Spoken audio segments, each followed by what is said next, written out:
The main character lies in bed, coughing violently, unable to understand what illness could be causing such a persistent cough.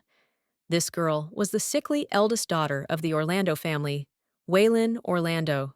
Her initially unhappy life was triggered by a marriage arranged by Waylon's parents. As the daughter of Viscount Sobin, her mother came from an extremely poor family, worse from one known for its gambling addiction. Blinded by financial desperation, the parents sold their daughter. The man who bought the girl said she had to fulfill the terms of the agreement. Her father assured him she had nothing to worry about. The man claimed that she should bear Count Orlando an heir. When Sabina gave birth to a girl and the maid told the master about it, he screamed and asked if she knew how much money he had invested in her, and also wondered if she could bear him a son. The maid tells the master that more importantly, her ladyship isn't breathing, and thus the protagonist's mother left her alone in this world. The young lady understands that from that day on, she could never please Orlando's family, as she was treated like a slave in her own home. However, her tragedy only truly begins now. After coughing up red fluid and fainting a few hours ago, the protagonist woke up from a memory of her past life. She was an avid reader of boy love novels. On the day she reincarnated into Weiling's body, she was definitely reading another novel of that genre. The young lady realizes that she has been reborn as a character from the book she was reading, and she finds herself inside a fictional novel, including all the violence she has experienced over the past 22 years. The main character doesn't understand why she ended up in a story about male love. Waylon knows she's read too much of this kind of literature, but she doesn't understand whether she deserves it. Tenderly, Plucking a Lonely Flower is a deeply depressing novella about male love. It's the story of Gellard Lisseltane, the overly obsessive male protagonist, and Nellen Chester, the one he stalks. Gellard violates Nellen's personal space, becoming aggressive and obsessive at times. While Nellen desperately tries to escape, he eventually comes to terms with his fate, and this story will be filled with their lovemaking. The girl recalls that she especially enjoyed the scenes where they did this. However, the reason Nellen was so desperate to escape the obsessive Gellard was because he had met the most beautiful woman in the entire empire, her half-sister Etheline. And the person responsible for the meeting of the two star-crossed lovers was none other than the main character, supporting character Wayleen's. Ignored by everyone, Wayleen is abused by her father and then falls ill with an unknown disease, and without support or medicine, she dies, and thus comes the end of her story. You might wonder, however, how Waylon helped Etheline and Nellen meet while she was still a corpse. It all happened on the day of her funeral. Nellen was passing by completely by chance and unexpectedly, and he saw a girl who was grieving for her sister. Edelina was crying in the alley when he passed by, and thus he fell in love with her at first sight, which is where this story begins. The girl understands that her death was simply a necessary plot device to give impetus to the story. Willin died of illness in that dusty attic, no more than 10 paces long, without the slightest chance of regaining happy memories. For 22 years, the main character continued to do everything in her power, unaware that she was an expendable character in the novella. The man screams and calls the girl a clumsy woman, and then asks how many times he must tell her that she must walk elegantly and with dignity. The gentleman asks if he didn't tell her to remember all the names, and then asks if her brain is even capable of anything. The young lady understands that no matter how much effort she put in, she only heard insults every day. The father told his daughter that if she didn't come to her senses, it would be easier for him to disown her. Dragging her exhausted body to her room, the main character even tried to cry silently so as not to create unnecessary noise. And in the end, Waylon was never accepted into the family, so she remained simply the Count's eldest daughter. No more, no less. In the novel, Waylon died a year after falling ill, and the main character realizes that she only has 1 year left. The girl realizes she's sick and believes death is inevitable. However, she doesn't want to end up so miserably in this tiny room. The young lady doesn't understand what she should do to escape from this terrible family, but she understands that she won't be able to earn a penny. Waylon thought about what they wanted, even if she could. It was terrible treatment, because it was unknown how much time it would take to save up enough and become independent. The main character believes she needs to get away from there first, and realizes she has no choice but to get engaged. After all, It's the only way for the Count's daughter to legally leave the house. According to imperial law, an engaged couple may move into the groom's or bride's home at the discretion of the family involved. The girl understands that for now she can negotiate the engagement under these conditions and believes everything should be fine. Waylon doesn't know if anyone could meet her demands. She believes it would have to be an unmarried man from a wealthy family who could approach an engagement without imposing any strings attached. The girl considered eliminating the most unsuitable candidates first.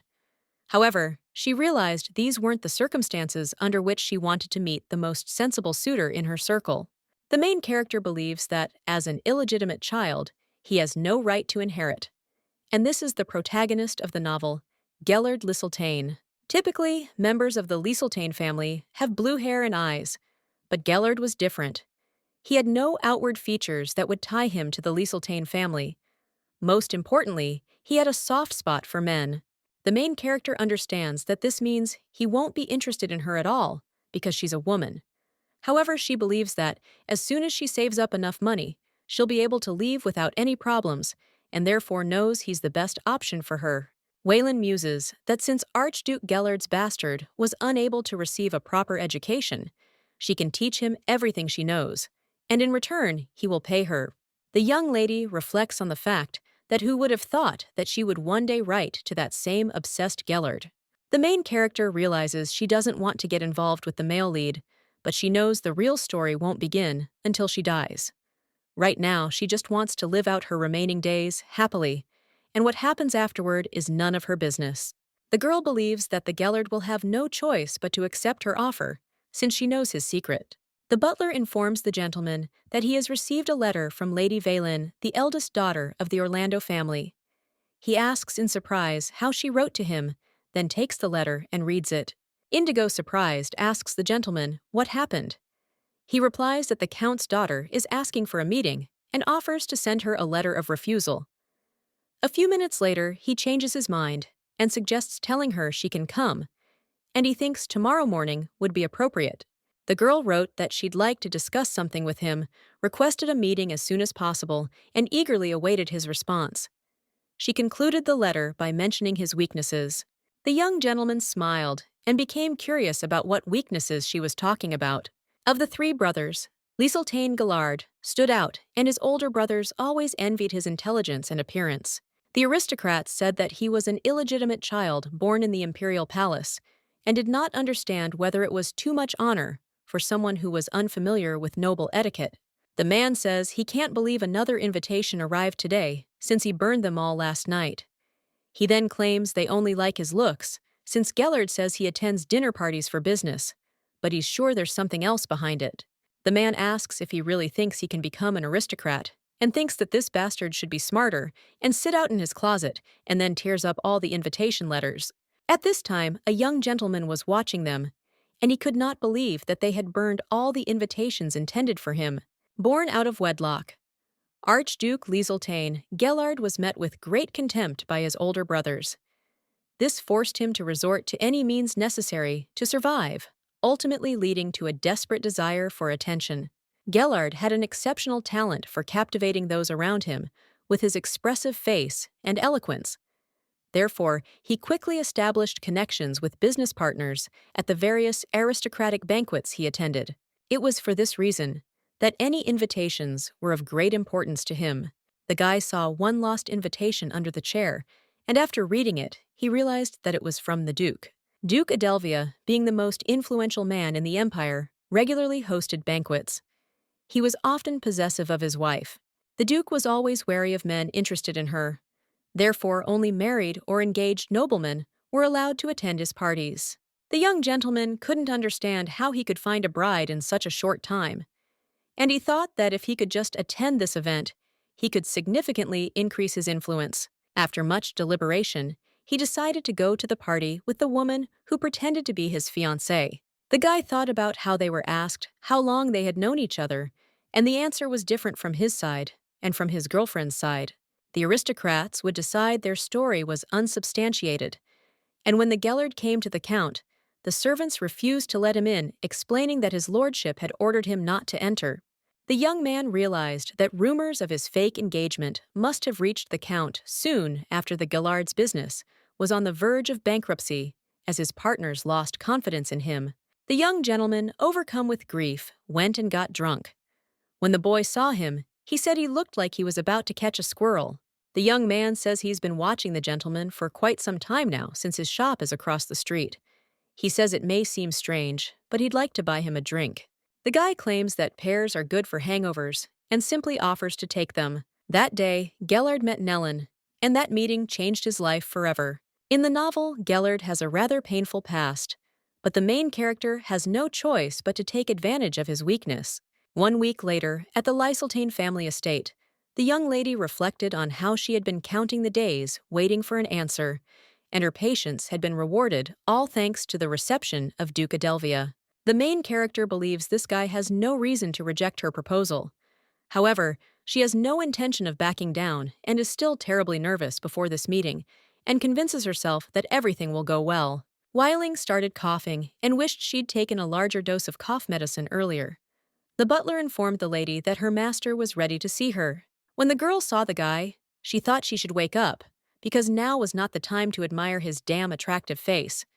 She believed she should be calm and collected, just like Waylon was in the novel. The lady says she's pleased to meet him, and then gives her name. He says he must say he's amazed she asked to meet him. The main character apologizes if she surprised him, and then she thinks about how he didn't suspect a thing. Then she says there's something she'd like to discuss with him in person. The gentleman suggests getting down to business, and at this time does not understand what this girl has in mind. The main character announces that she would like to become his bride. Hearing this, the guy is surprised, and she explains that she wants to arrange a conditional engagement between her and him. Gellard claims they hadn't even met until today. At that moment, the lady reflected on his expression and thought, I never knew he could be so sweet. The gentleman asks if she means to say that he must now accept her proposals because of what was written in the letter. The lady claims that she knows that he is still hiding in the closet, and the only person who can perfectly play the role of his bride is her. The guy, surprised, asks where she heard such a ridiculous rumor. At this point, the main character thought that, as she had assumed, Gellard was an extremely proud man who had never admitted to himself or anyone else that he was gay. Gellard kept Nellen under strict conditions, and having achieved what he wanted, did everything to ensure that no one found out about his secret passions. The main character watched him pour the tea, and couldn't understand how these could be the hands of a possessed man, as they were so soft and beautiful. However, she knew that these same hands had done those very things to Nellen. The handsome man asks the lady what she means by him hiding in the closet.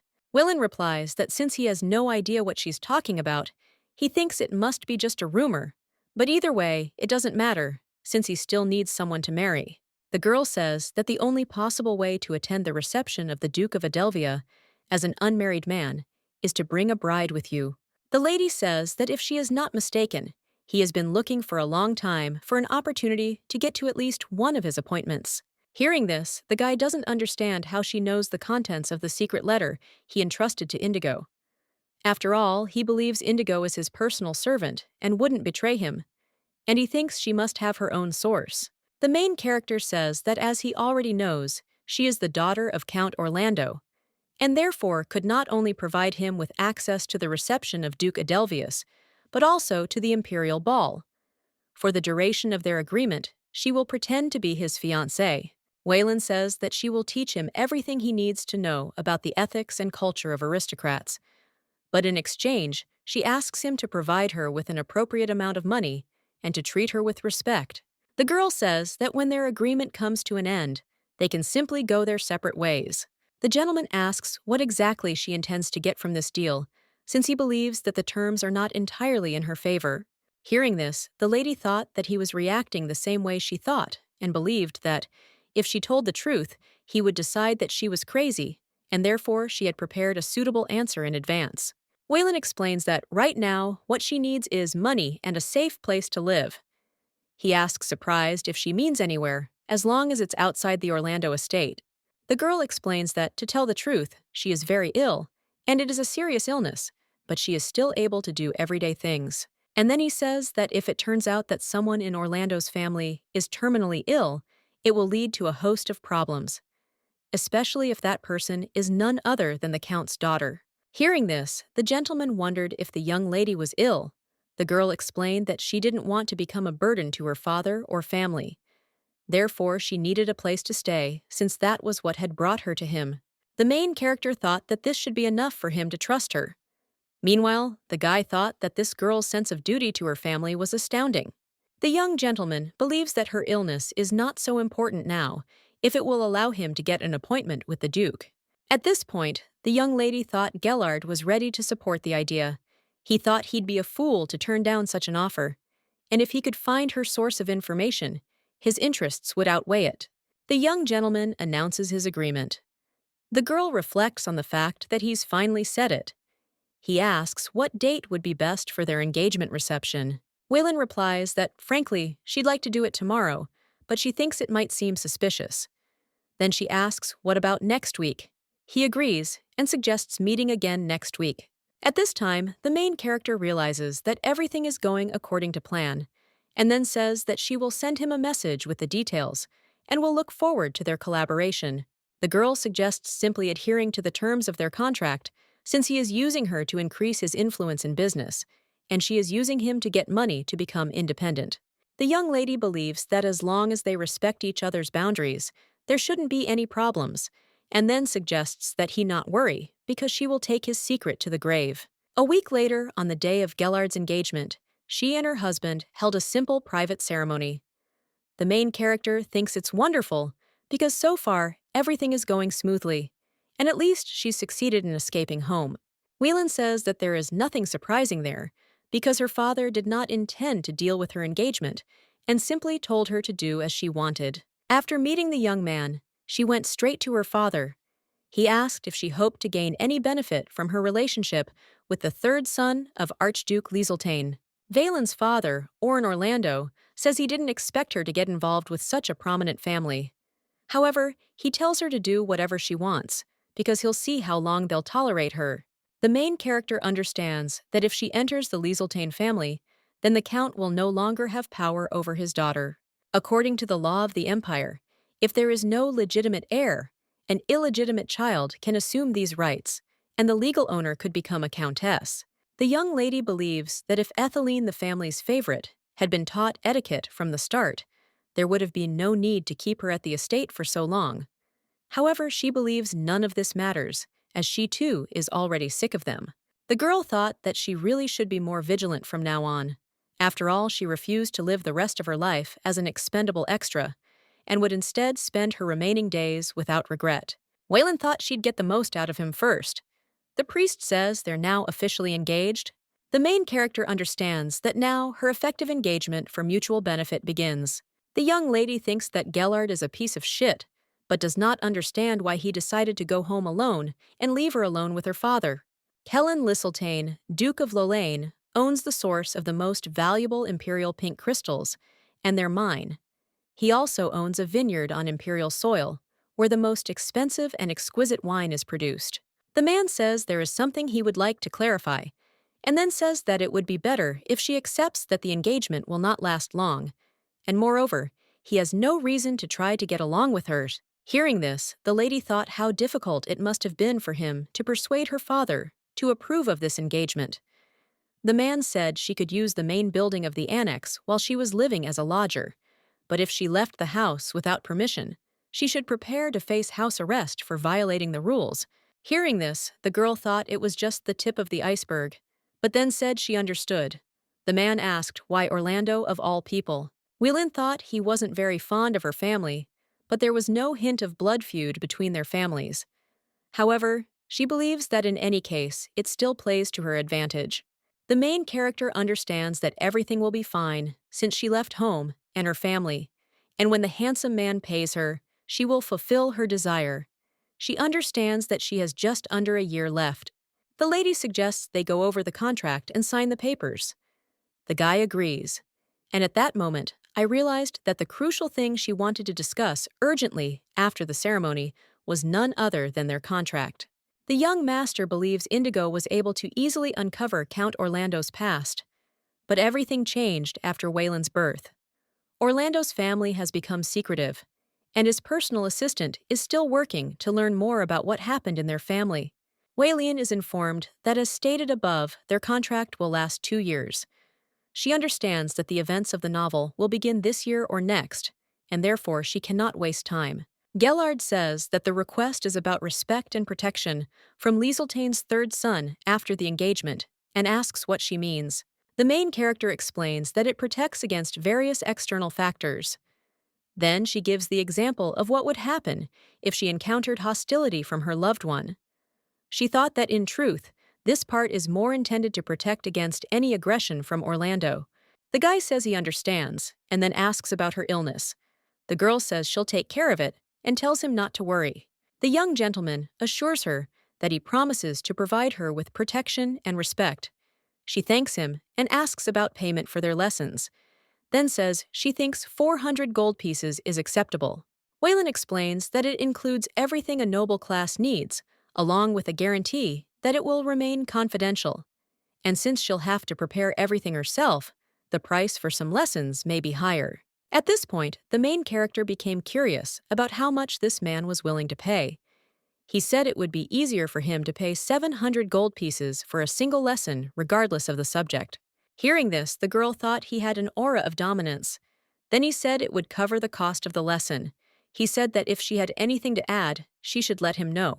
The young lady claims that this is all she needs, as she believes the engagement should be beneficial to both of them, and thinks she will squeeze every advantage out of this agreement. The young gentleman offers to discuss his terms. He says she can live with him and Anne, but she will need special permission to enter the main house. Hearing this, the main character thought that the Archduke had told her the same thing earlier. Gellard informed her that she was free to choose her servants, but that did not apply to the main house. The girl reflected that, simply put, she could only play mistress in annex. The handsome man says there's one last important condition. They mustn't interfere in each other's personal lives. Hearing this, the young lady thought it was only to her advantage, and she was grateful to him. The guy explains that this refers to someone like a lover. The girl, surprised by this, recalled that she was sure that in the novel, Nellin was his first, and she didn't understand whether this meant he was interested in someone else. The lady tells the gentleman that she wanted to say something, and at that time, she thought that, when she enters the room, she will be able to catch them naked when they do this. Waylon understands that if she becomes his wife, a lot of problems will come with it, because people around will be watching their every step, and Gellard will continue to hide his sexual relations, and she does not understand what he is thinking about. The girl asks if he is talking about the fact that at the moment he already has a lover, and at that time she thought that she was wondering who it could be, because it makes her heart flutter. Hearing this, the guy objects and says that he understands that this is a little different from her idea of an ideal contractual agreement, but they have a deeply business relationship, and therefore he sees no reason to expect any feelings from each other. The gentleman says he's currently single, but he understands that no one knows what tomorrow will bring.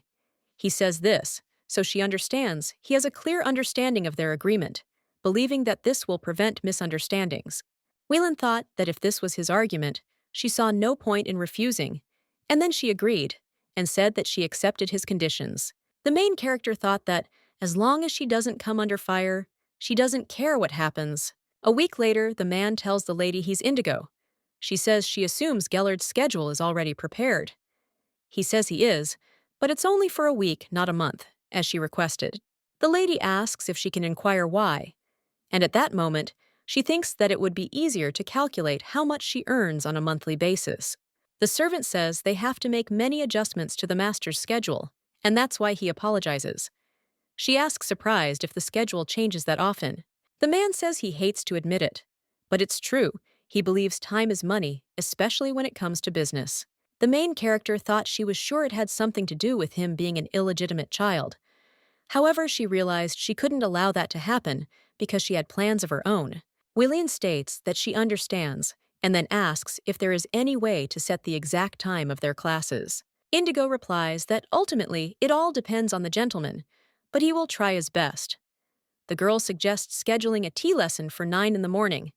Then she says she needs to go to the library to prepare. Walking down the hallway, the protagonist recalled the maid's conversations about how she was locked in the attic because she was extremely jealous of Lady Etheline, and she wondered if it would be the same here. The girl thinks that she will no longer look like a fool and then takes the bell. The maid asks the lady if she summoned her. At this point, the protagonist reflects on how her personal maid Maureen even greets her differently than at home.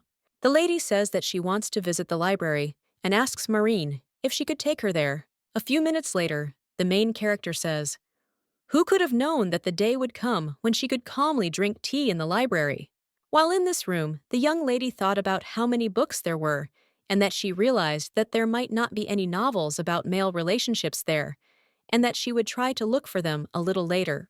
Waylon believes that she needs to create a lesson plan first, as she knows that standard tea drinking manners will not be enough to satisfy the people the Gellard deals with.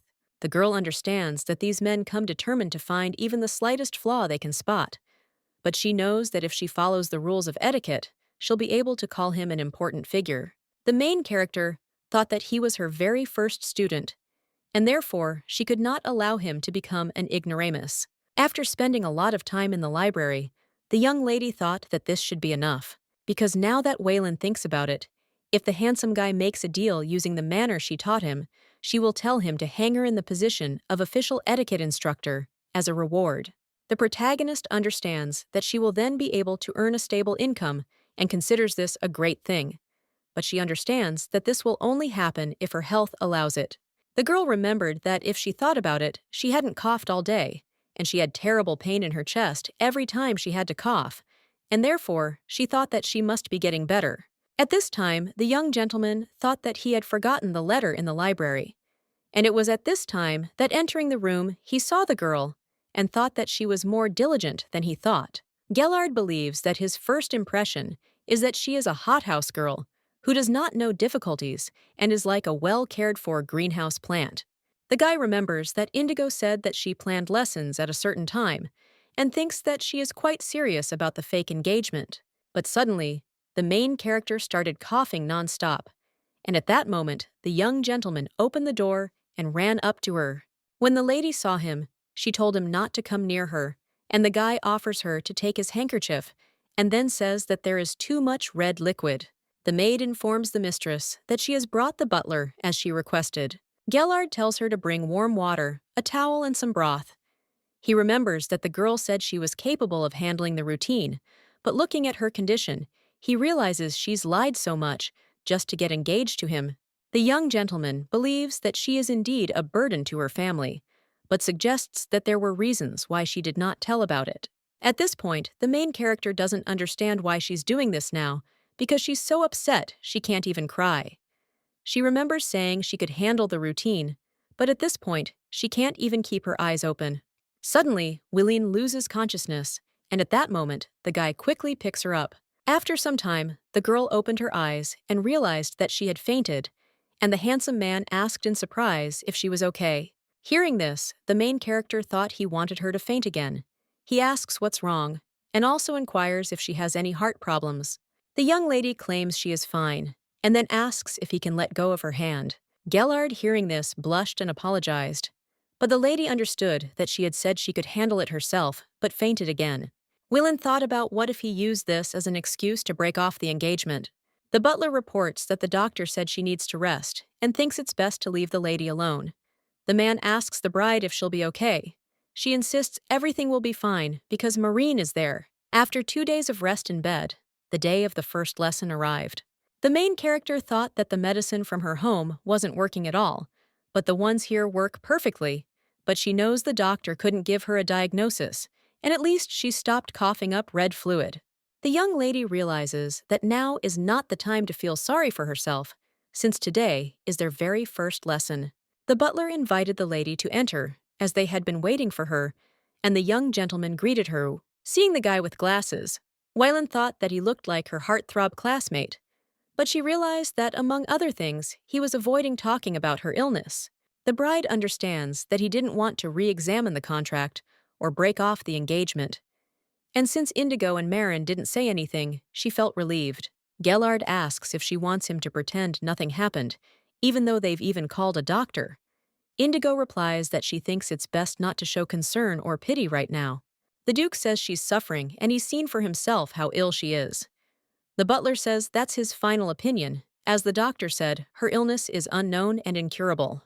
The young gentleman cries out and asks if he is asking him to ignore it, and then asks what kind of person would do such a thing.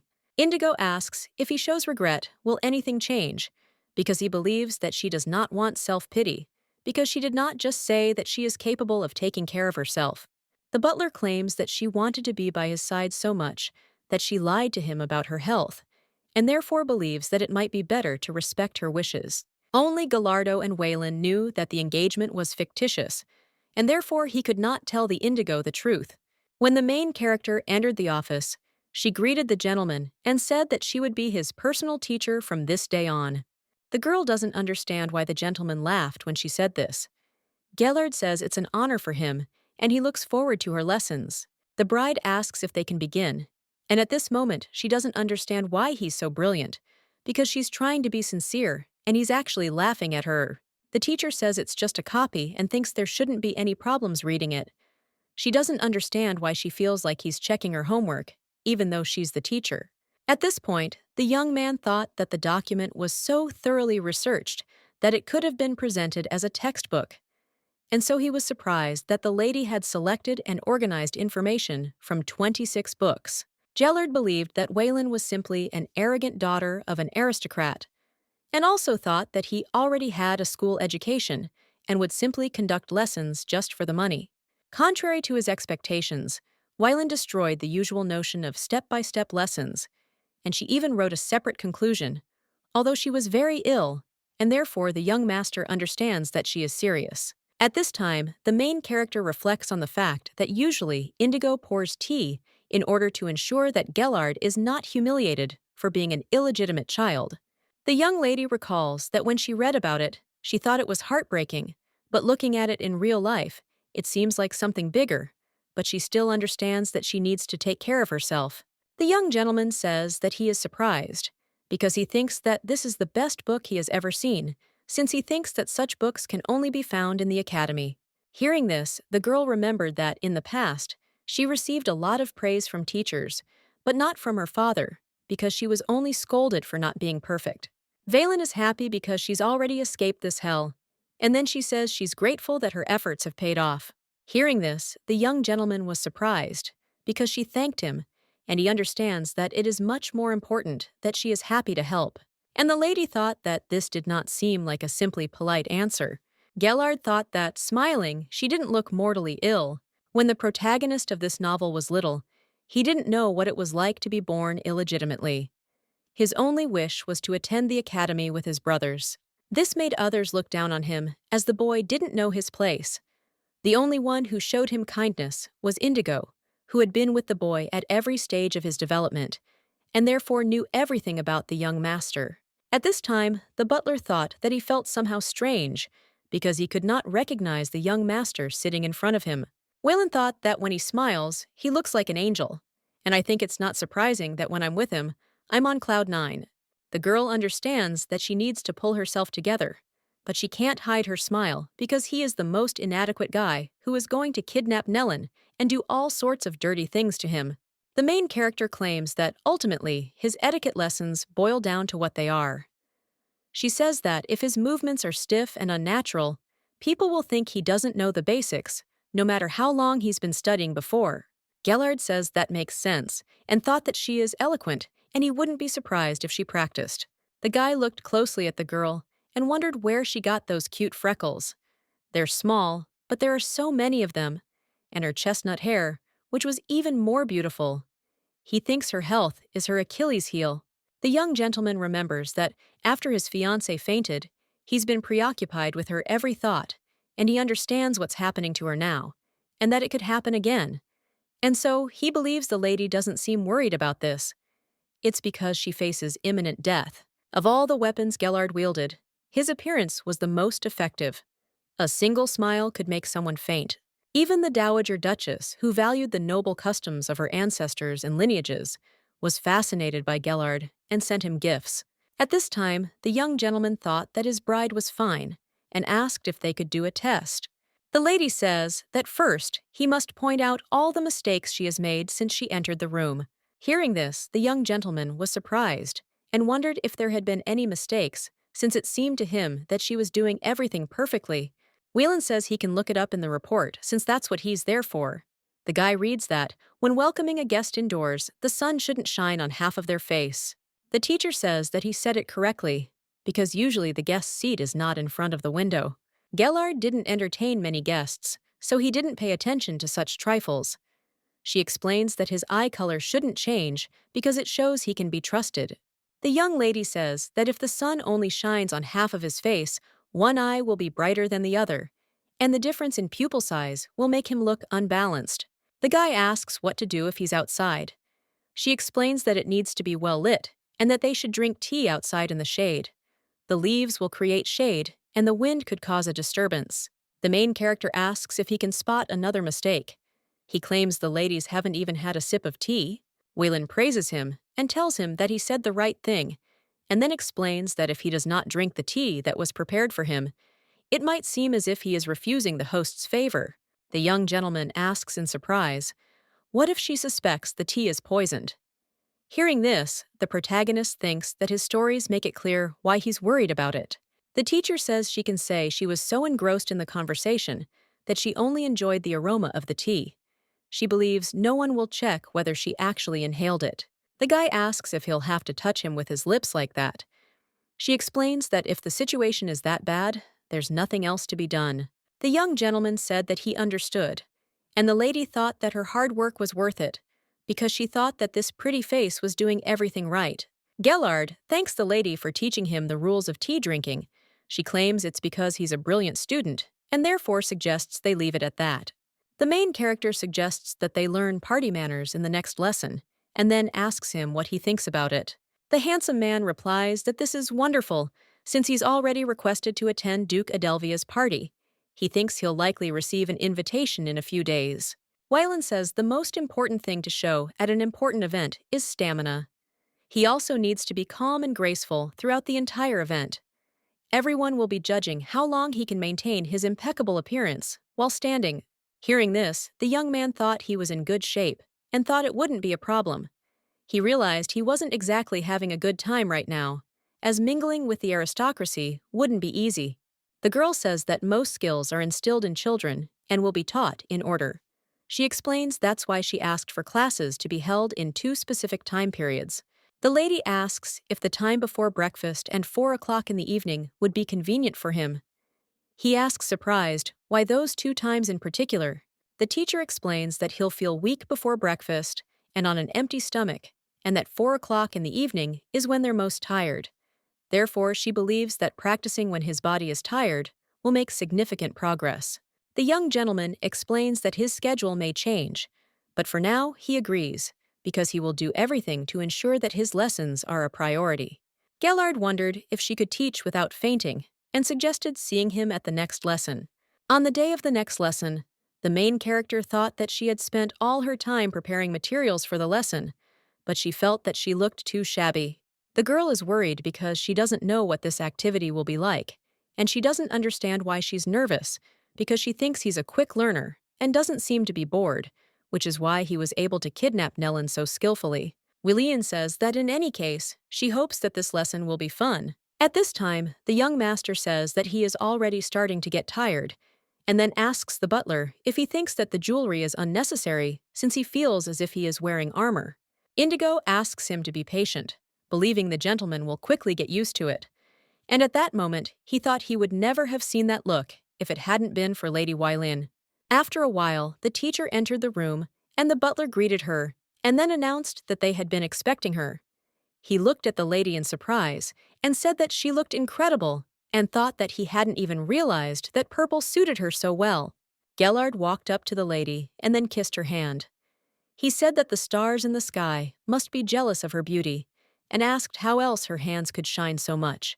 At that moment, the girl realized that it wasn't for nothing that he was the obsessive protagonist. He knew exactly what to say to control someone. The teacher says it was amazing and he did brilliantly, because she realizes she didn't even teach him this. Hearing this, the guy thought that he had looked at his greetings earlier, but did not even try to practice them now, since he understands that they themselves came to mind when looking at her. Then the young gentlemen began their dance lesson.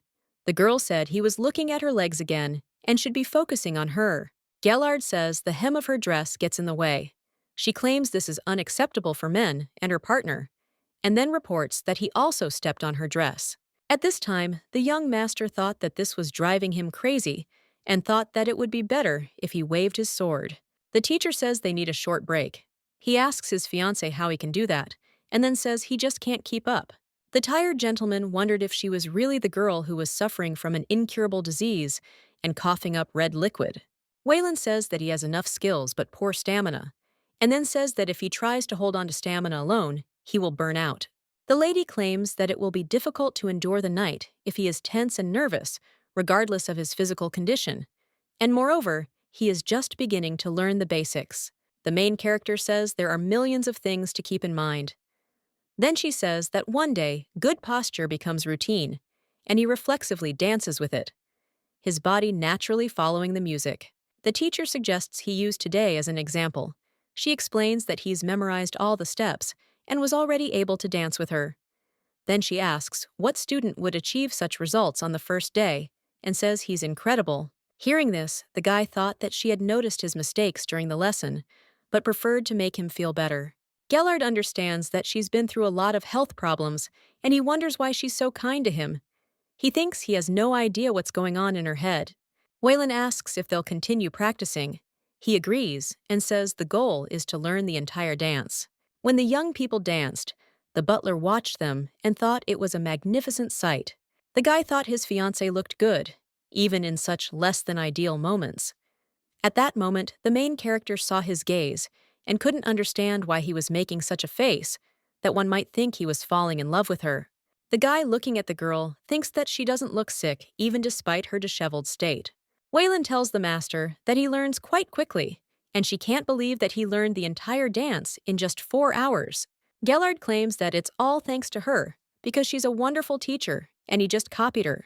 At this time, the main character thought that she had the feeling that she was allergic to compliments, because she could not look him in the eyes. The teacher asks Indigo if he could get her a glass of water, and then looks at her watch and wonders if Gellard is going to study anymore. The young gentleman thanks the lady for her work. She asks if he had plans after class, and then informs him that she has taken up too much of his time. Gellard assures her that everything is fine because the lesson was truly useful and he had a good time. Then he tells her not to worry about it. At this time, the main character thought that he had decided to stop there and then said that they would finish for today. The young gentleman says that this sounds great, and then says that they will see each other in the next lesson. Hearing this, the girl thought that it was strange, because she did not understand why she felt prolapse. The butler looked at the tired gentleman and asked if he was okay. At that moment, the young man thought about how he'd almost asked her to dance again, and she hadn't said anything, even though she seemed to want to do it again. The handsome man thought he'd had a truly wonderful time, and her green eyes sparkled like stars. He was already looking forward to the next lesson. Gellard thought about how he had been putting off work lately because of his studies, and now he had to return to it because he felt like it was literally stalking him. The finest wine in the Oswaldian Empire, made from magnificent grapes. Archduke Lieseltane perfected the method of bringing out the aroma of these fine grapes, which by a fortunate coincidence were called the nectar of the gods. Taking advantage of this, the Archduke designated this luxurious wine as the Lieseltine estate's flagship product. This meant that the stewardship of the family's greatest vineyards would become the sole focus of study for the family's successor. But being an illegitimate child, Gellard received no rights to inheritance and accordingly could not undergo proper training. The father told his son that he was giving him permission to manage part of his vineyard. Hearing this, Gellard, surprised, asks if his father was serious. Kelain gave him part of the vineyard to care for. After learning of his merits, which were known throughout the empire, his father entered the boy into the family register. The Duke wanted to use this as an opportunity to send the boy to the next world. The protagonist of this novel believes that, fortunately, the harvest is stable, and if everything continues to go smoothly, he will be able to proudly show his father the accounting book for this month. The boy understands that his older brother, keeps the general ledger for almost the entire vineyard, but fortunately, his father is in charge of his share. Gellard understands that if it were his brother, he would use any means necessary to alter his share's yield figures, all to make him look bad in front of his father. Kelaine had an official family and 2 sons. Nevertheless, he was deeply in love with the Gellard's mother. They were once known throughout the empire as the couple of the century. However, the boy's mother died after an incident with Count Orlando's mistress, Senorita, and when the young gentleman said that he wanted to get engaged to Lady Wayland, the daughter of Count Orlando, the father cried out and asked why and who he had chosen, namely the Orlando family. Although Kellen was against this marriage, he eventually gave in after his son's persistent reproaches.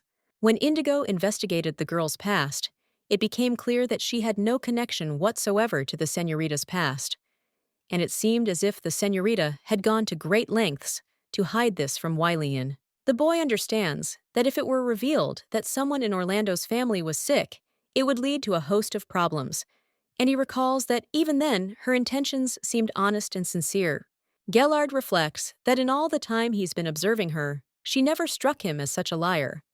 On the contrary, he finds her kind and cheerful. The young gentleman thought that he had not seen his father since the wedding ceremony. The main estate and the annex were separated from each other.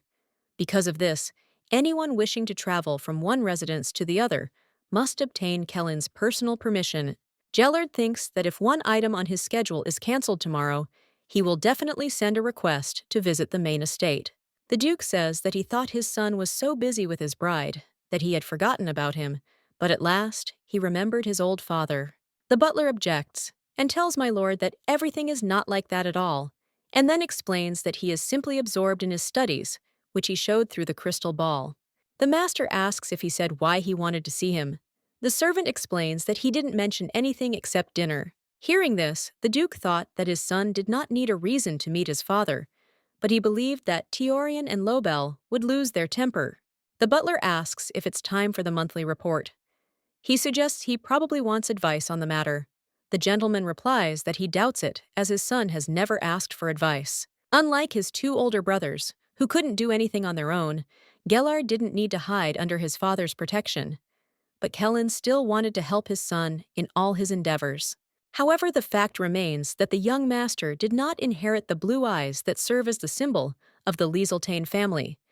This is the reason why all the workers at Annex are shades of blue.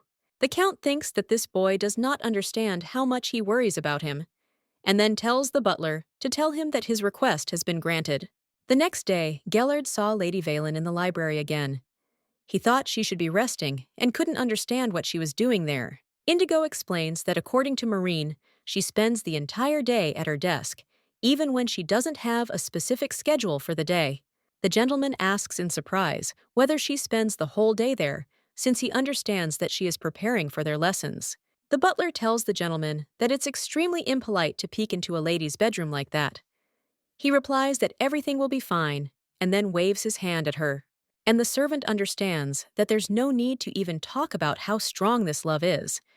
And the Indigo's misunderstanding of the whole situation grew ever deeper. Wayland thought about how she didn't want to wave back, because she knew she was teaching him etiquette, which didn't mean she could violate it herself. However, she felt it was simply impossible to refuse his eyes. The girl realizes he's heading to the main estate, and she's surprised because he's not there yet. And as far as she remembers in the novel, Gellard only stayed in Annex. The young lady understands that she will meet him after class anyway, and that is why she will ask then. At this point, the young master was thinking about how he wanted to speak with his father alone, but these 2 arrived at the last minute. He thinks they don't understand mercenaries at all. The father asks him if he likes the food.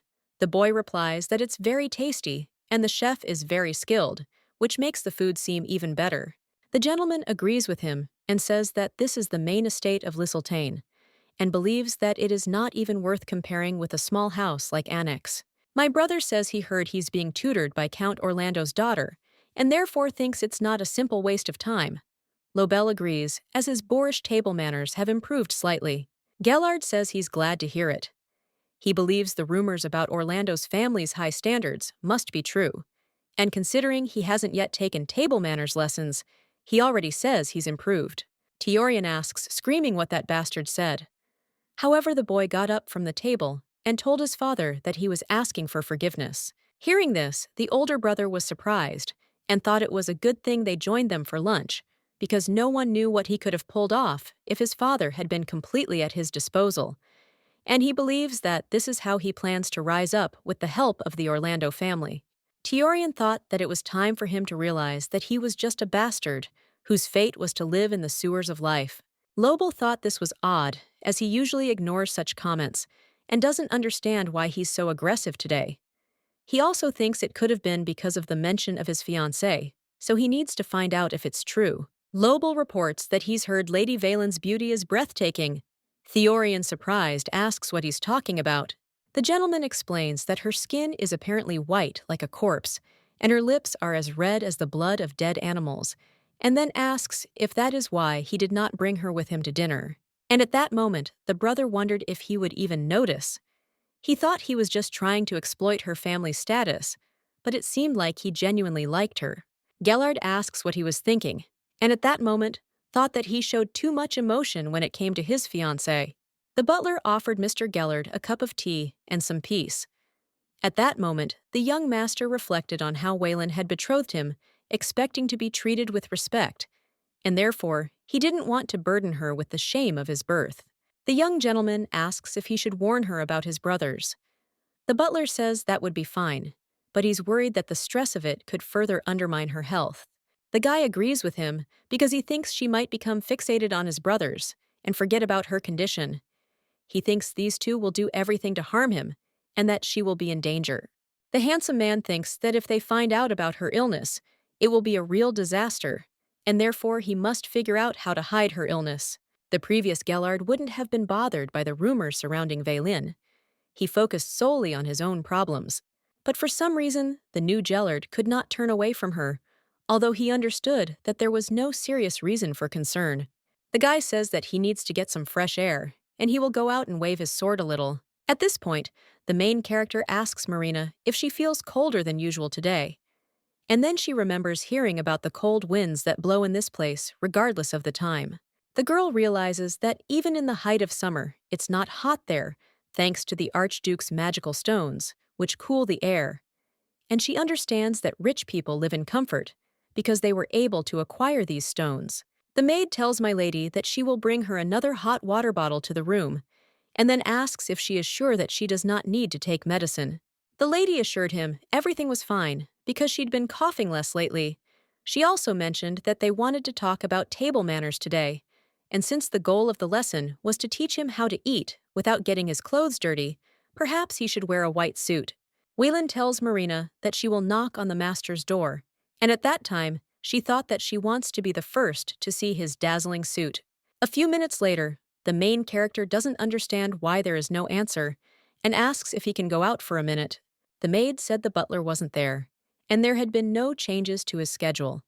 The mistress thought she was right, as he hadn't mentioned any other plans when she'd encountered him earlier. Marina asks if she can wait for him, as she suspects that something urgent might have happened. While waiting at the door, the protagonist began to cough.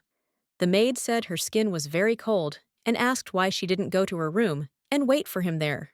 At this time, the girl thought that she understood that something urgent had happened, but she wondered why he had not had time to warn her before leaving, and he did not even deign to convey the message. Wayland can't understand what's wrong with that obsessive Gellard who's never been late.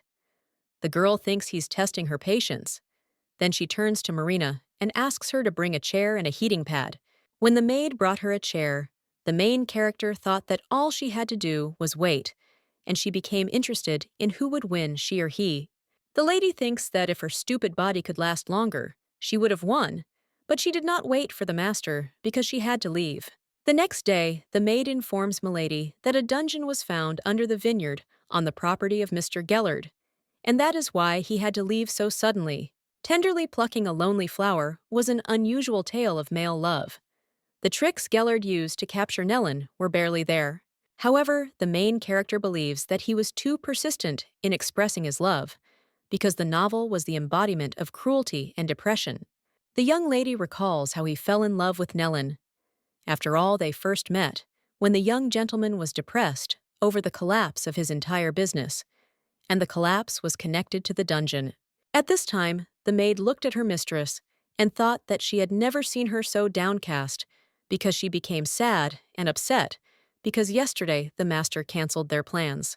Waylene started coughing, and Marina asked if she was okay and whether she should stay with her, but the mistress assured her that she was fine and suggested the maid go and do what she needed to do. Hearing this, Marina reflected on how she'd wasted all her time yesterday waiting for Mr. Gellard, and so she believed the lady harbored deep feelings for him, and she was certain of it. The maid tells the lady that she'll wait for her there then, and then wishes her luck. The main character hearing this doesn't understand why she wished her luck. Marin's misunderstanding of the entire situation grew deeper and deeper, and Gellard's misfortunes began with the discovery of the dungeon in the vineyard.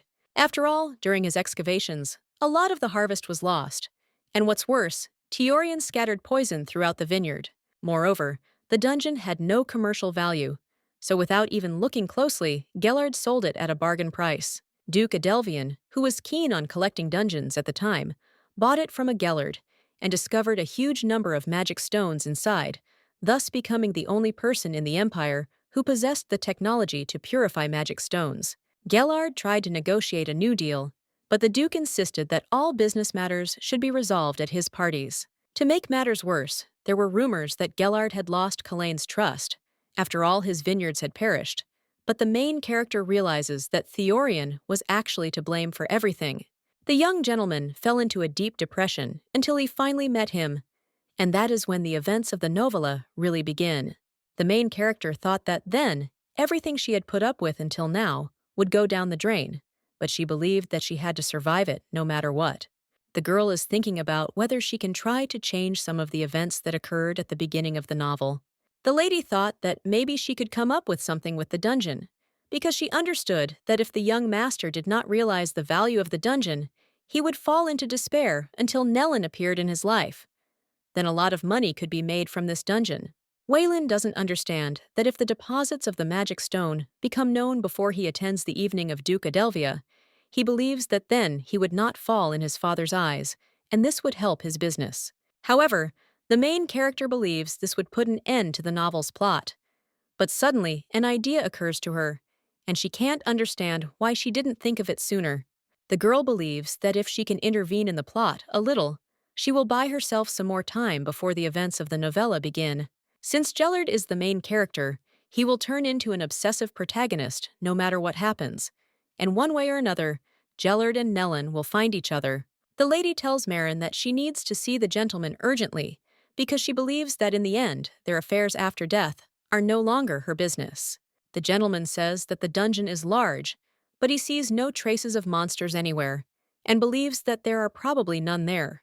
The man says that perhaps this is a collector's dungeon, but he needs to check to make sure, and at that time, he thought that he does not understand why he should report to this child. The protagonist thought that initially, he was just going to send a few members of the lower guild to deal with this, and asks if they think that he invested money in building the guild, so that they would send him slackers. At this time, the man thought about what he heard, that the gentleman was pitifully sweet and kind, and then said that he had one problem. The knight says the entrance to the dungeon is near the vineyard. Hearing this, Gellard, surprised, asks what he means. The man explains that they are trying not to damage the culture during the inspection of the dungeon, but since the entrance is the most dangerous area, they should widen it. At this time, the young master thought that he was going crazy because he realized that he could lose half of his land and did not know whether to tell his father about the dungeon because he believed that he would have to compensate for all the losses. At this time, the main character approaches the guy and invites him to wake up because she will help him. A few hours earlier, the young lady reflected that Indigo wasn't usually in the handsome man's room at this time, but suddenly he asks the lady what brings her to this place. The main character tells the butler that she needs his help. Whelan asks him to take her to the vineyard. He asks her in surprise if she's going to the vineyard, and then says she'd better rest in her bed. The main character claims that now is not the time, because she needs to get there as quickly as possible, even if she has to use a teleport. At this time, the maid thought that she was surprised when her mistress said that she urgently needed to go to the vineyard, and believed that this must be because she really wanted to see her master, because her illness had become less serious, and she also wanted to be happy. Marin asks the butler to help Valen find Gellard. At this point, Indigo doesn't understand why Marin is so worried about this. Then he agrees and says he'll help them, but only if the teleporter is available for use. The butler says that Archduke Lieselton's teleporter is in the main building. Hearing this, the girl recalled the Duke's words that she could not use the main building while living as a lodger. At this time, the young lady does not understand what to do, because she knows that she cannot just sneak inside. Indigo asks the lady why she needs to go to the vineyard. She replies that she heard a large dungeon was discovered there. At this point, the butler doesn't understand how she found out. The lady insists she can help Gellard investigate, but she needs to get there as quickly as possible. The young lady feels awkward about putting the Indigo in such a difficult situation, but she understands that she cannot do otherwise right now. The butler says he'll just ask her to wait in the bedroom until he returns. The protagonist thinks he must have overheard their conversation in the hallway, then says she understands, and asks him to let her know when he gets an answer. Thanks to Indigo's efforts, she was allowed to meet with the Archduke in his office. The maid tells the mistress that the Gellard ordered a thermos especially for her because it keeps warm for several hours in a row, and then says that she should drink it before leaving. Hearing this, the girl was surprised, because she does not understand when he managed to prepare this for her, and then she drinks the medicine because she understands that she should not give even a hint of illness at the meeting with the Archduke. Wieland knows that they are already not thrilled with her, and therefore thinks that there is no need to give him even more reasons to kick her out of there. The lady asks the maid if she will help her get ready, and then explains that she needs to look neat and presentable, but not too pretentious. The girl says that as far as she understands, she has a plan. Valen in the main building doesn't understand why it's so sparse.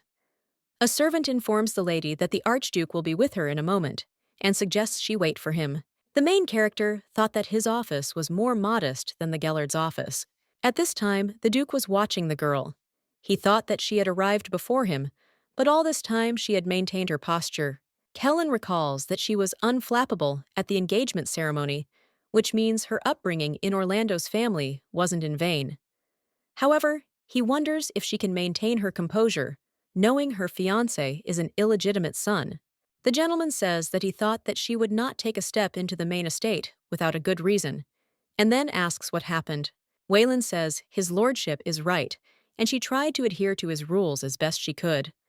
The girl reports that she adapted to the annex so easily that she wanted to thank him for his generosity in person. And at this time, the main character thought that he came so suddenly, and she was caught off guard, but she thinks that, thank God, her body remembers everything that she learned before. The gentleman thought that this girl had good manners and did not wear too much makeup, and then offered her some tea. Wayland believes that, judging by his taciturnity, the Archduke must be similar to the character from the original novel. The young lady realizes that there is a special reason why she chose a simple and neat outfit for her meeting with him. Gellard's mother, Celestine, was the greatest dancer in the entire empire. She and the Archduke valued simplicity.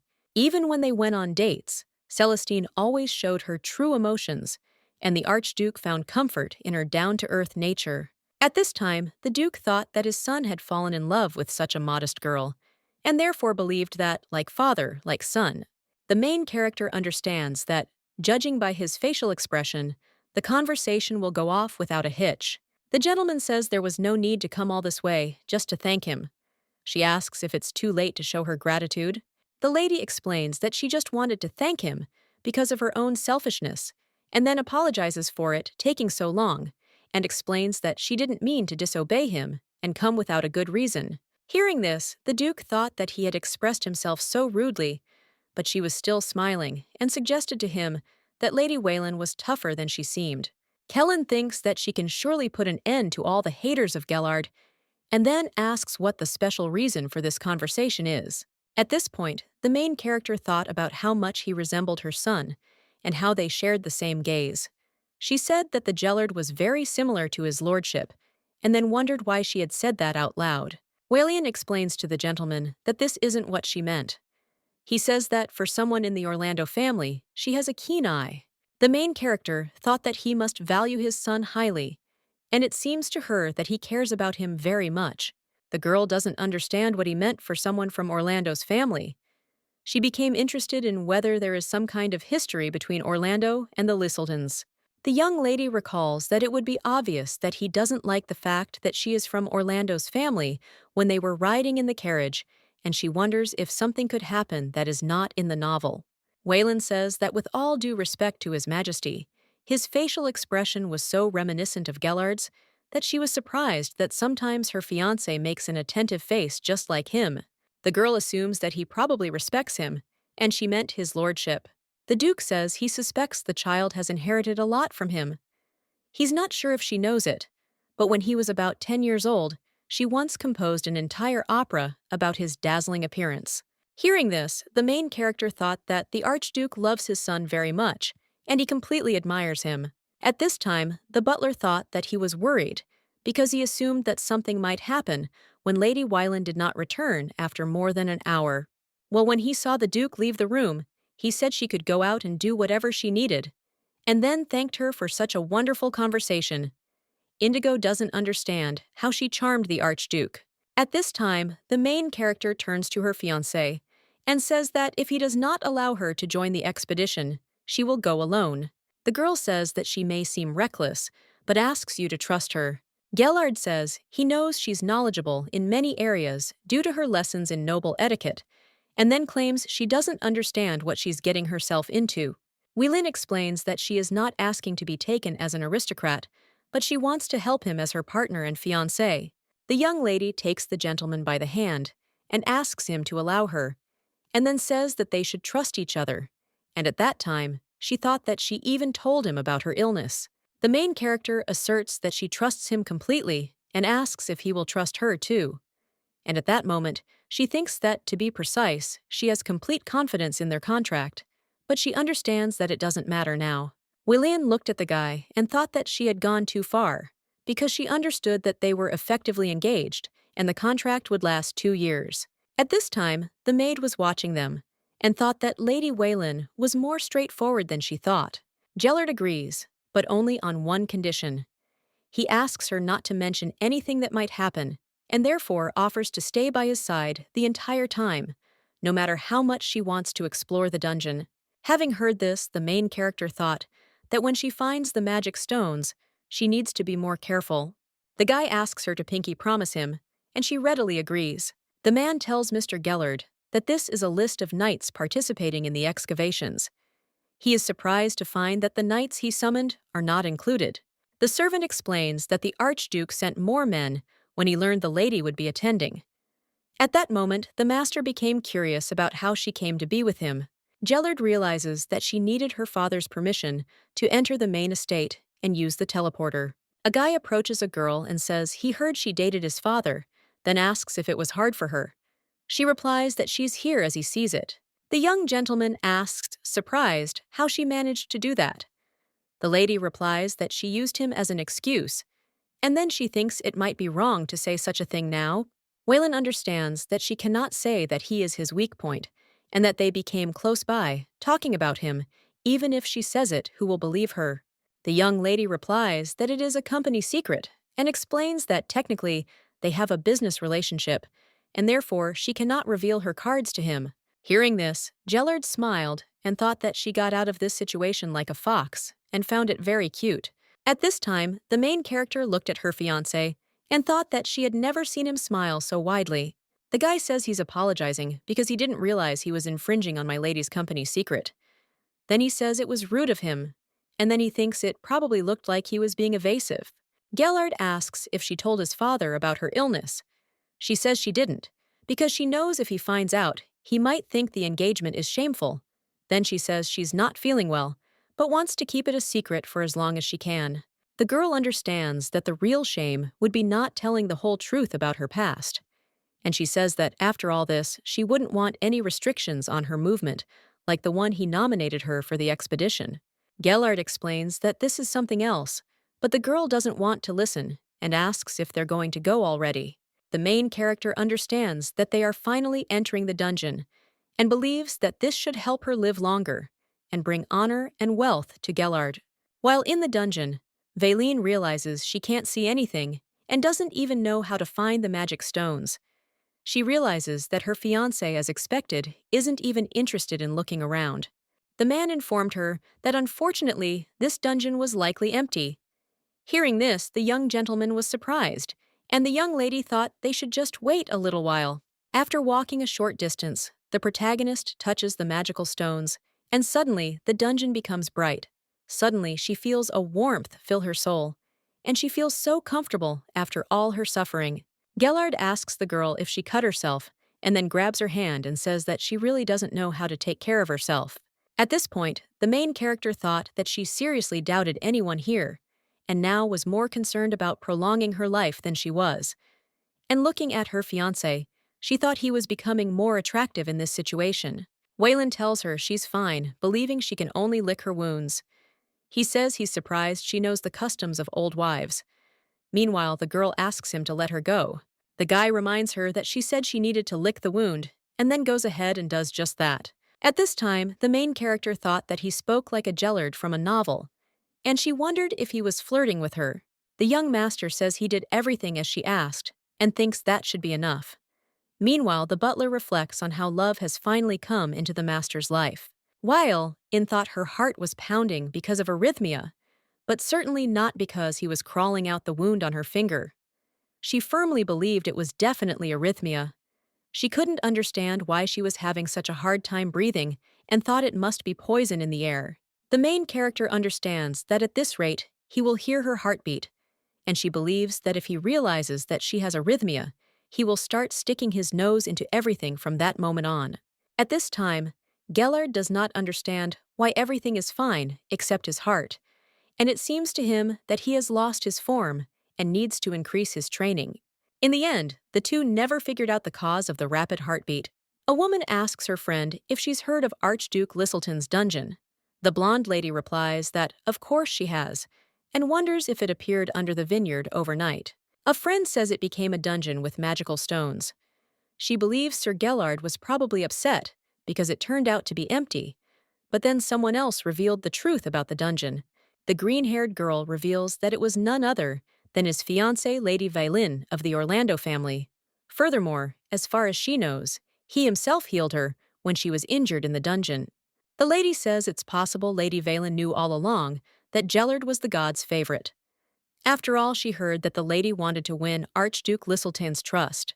The lady says she's not only hooked on a handsome man, but also has a reputation and wealth beyond her wildest dreams. She says she'd cry with envy if he weren't an illegitimate child. Meanwhile, while rumors about these two were spreading in society, they were having a good time. Waylon turns to her fiancé and says, surprised that this is too much. He objects and says that's nonsense since he doesn't think it's that much. The main character claims that this is a hell of a lot. Because I'm serious. Take it. And he tries to give her 70% of the income from the profit from the magic stone. The young woman realizes this could cover the entire term of their 2-year contract. Gellard tells her that without her, he would have made the biggest mistake of his life, and this is less than he can repay. The girl knows that in the novella, he really did regret it for the rest of his life. Although he understood that this was how he showed his nobility, but it doesn't fit in his head. Waylon doesn't want to give him the opportunity to back out of a promise he made on his fingers. She understands that with such a mountain of money, she might still have some left over after purchasing the title. The young woman recalls that she'd been thinking only about saving for the past 2 years, and so she was planning to find a job. She wonders what would happen if she became filthy rich.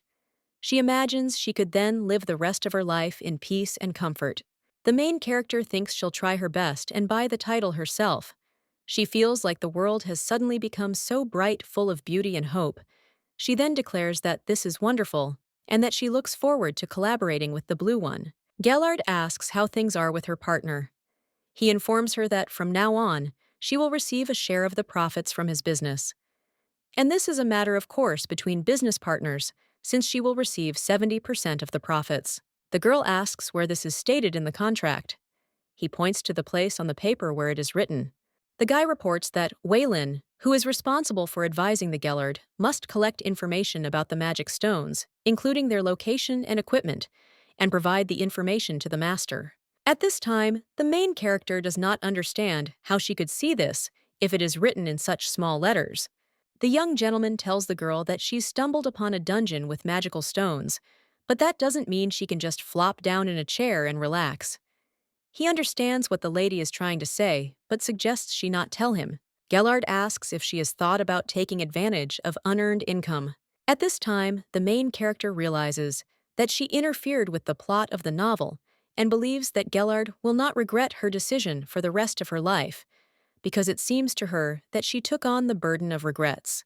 Wayland says she is honored to have met such an impressive partner as him. The Duke asks his son if he has decided to make his fiancée. His business partner Gellard says she is smart and has a keen eye. Kellen thought that she had already noticed or guessed about his love for his son, not to mention what she found in the dungeon. The Duke sent his doctor as soon as he heard that Wayland was injured, and he reported to the master about the girl's shock. The Archduke doesn't know, but Wayland bribed him. The doctor told the gentleman that she injured herself while trying to feel a sharp stone, and that there were many scars around the wound, so it wasn't a fall injury. The doctor said this because Wayland ordered him to remain silent about her illness. Gellard tells his father that he taught him that when you're stuck, you need to look at things from a different perspective. Hearing this, the gentleman remembers what he taught him, and that makes him very happy. The Duke says that they have been businessmen for too long, and therefore he cannot help, except by looking at the situation from that angle. Kellen says that if you compare Wayland to a noblewoman who has no influence on business, let alone work experience, but according to him, she has consumer awareness. The young gentleman tells his father that he never ceases to amaze him. He then says that he wanted to work with her to maximize profits from a minimum of magic stones. Hearing this, the Duke reflected that he hadn't planned to immediately reject his decision, but he had to admit Valine deserved some credit for having such a beneficial influence on Gellard, and he couldn't understand how she managed to have only a positive effect on him. The guy says that the profit from the dungeon exceeds the profit from the vineyard. At this point, the father thought that if they had managed to build a relationship and trust each other in such a short time, it was all thanks to Wayland. Then he announced his approval and offered to let him invest in him. Having frightened this guy, he asks his father in surprise if he wants to contribute to his plan, and then asks if he is joking. Kellen says that he thinks he is his first investor, and then asks if that is true, because he believes that he did provide him with swords on the expedition. Receiving investment from Kellen is the highest level of recognition and honor, as he values meritocracy above all else. Gellard, crying out, told his father that he certainly wouldn't disappoint him, and then he thought about rushing to his fiancée right then and there and telling her the wonderful news. The guy wondered what her face would be like when he told her he'd received his father's approval thanks to her. He wondered if she'd be surprised, happy, or even congratulate him. He also wondered if she might choke and cough.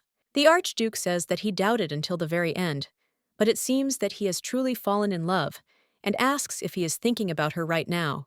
Hearing this, the boy, surprised, asks how he figured it out. His father asks how he couldn't, since he thinks he's the child of a heady love. At this time, the young master remembered that he had only a strict contract with her that defined their relationship without room for feelings, and therefore neither he nor Valine could love each other. Gellard ponders, what if she's not happy with how things are unfolding? Then he remembers that she didn't seem very happy when he proposed they become business partners. The guy thought that maybe she was upset because she was being forced to do something she didn't want to do, and therefore she thought he should come back later. But suddenly, the main character asks the groom what he's doing there. At that moment, he realizes she wasn't in the room, and then asks where she came from. The girl explains that she was in the library, and then says that, even though they're partners, they shouldn't ditch their lessons. And then the guy realizes he hadn't even realized she might go somewhere. Gellard reflected that he was in such a good mood that he came to her without hesitation. The lady asks why he was looking for her, and also inquires if something happened. Gellard thought the poison from the dungeon must still be in his blood, and the young lady couldn't understand what was wrong with him and why he was so upset by her visit to the library. She assumed he'd come all this way to talk business. Wayland says that he would rather discuss magic stones than continue his studies, but he believes that she was in the library for his own good. The main character saw him holding something in his hands and wondered what it was. When she looked closer, She realized it was Baumkuchen, a special kind of baked goods sold only in the capital. The girl recalls that this was an unaffordable luxury for her in her parents' house. The young lady heard that he had met his father and wondered if it was true.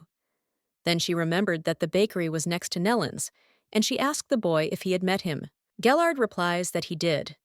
At that moment, the girl reflected on how she had intervened in the dungeon to prolong her life, but she felt that everything she was doing was pointless, as the events of the novella would happen anyway. The novella begins at the moment when Nealon saves Gellard, who is at the bottom, and the girl believes that Valine has a chance to change everything. The main character thought that, as it was said in the contract, she did not need to worry about who Gellard would get involved with, and therefore, as long as she followed this, he would not have any problems with her. The young gentleman looked at the girl confused as to why she'd darkened as soon as she learned he was dating his father. Or perhaps he was wondering if she'd already learned he'd told his father about their business relationship, but thought she was safe even then. Gellard reflects that she is seriously considering earning unearned income, and therefore believes that it would not be very surprising if the girl was an ordinary noblewoman who grew up in hothouse conditions among the aristocracy. The boy understands that in any case, Viling is different from others. From an early age, Gellard learned to read people in order to survive in the hostile environment surrounding him. He saw a certain type of desperation in the girl, and therefore thought they were similar in this regard. Despite this, the young lady always appeared confident and elegant, and it was this despair with which he felt a connection. If he were wrong about this connection, the thought would devastate his heart. Gellard says that it's time for him to go to the next meeting, and the girl offers to take good care of him. The maid tells the mistress that she thinks that her wound was infected through the master's saliva, and when she looks at her finger, she says that it is already healing. Marin says that her leg doesn't look any better, and therefore thinks that it's all her fault, and she's very sorry. Waylon says that this is nonsense, because her skin is simply too sensitive, that's all, and therefore she suggests that the maid not blame herself for this. When the maid bandaged her mistress's leg, she thanked her and reminded her that, as she had said before, she should keep her wound a secret. Marin said she would keep it a secret from her master. At this time, the main character thought that if he found out that it was difficult for her to walk because of the bandage on her leg, he might refuse her next requests. Waylon thanks the maid and says that she can go and rest now. At this time, Marine thought that her mistress had just returned from the library and understood that if the lady did not take care of herself, then it would become her responsibility to make sure that everything was all right with her. The butler asks the maid if the lady's finger has healed yet, but she doesn't even know how to answer correctly. At this time, Mr. Gellard thought that he should go to her right now, and suggests leaving a request to use the teleport, since he believes that the infection in the finger is a serious reason. The surprised girl asks why he is behaving this way, and she does not understand whether he is thinking about what he is doing, since he picked her up in his arms. The guy thought that the lady didn't weigh that much, and thought that it was because of an illness. Whelan asks her fiancé to let her go, but he says only if she listens to him first. The girl looked at him and thought that he was very handsome, and at that moment, she realized that she was thinking about the wrong thing. Gellard says he heard that her finger wasn't healed, yet then looked at it and thought it didn't look like it was infected. The young gentleman asks her to wait, and then says he'll bring some bandages. At that moment, she thought about how she'd always known this guy was incredibly strong, and that he's known for more than just his strength. He's good at so many other things. The girl remembers that in the novella, he was also very experienced in kissing, and she is interested in what it would be like to feel this on her. Waylon realizes that she is amazed that Nellen was able to cope with all of this at all.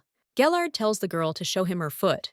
She says her foot is covered in calluses, and if left untreated, it will leave a scar. The guy says that he just wants to examine her and suggests that she understand him correctly.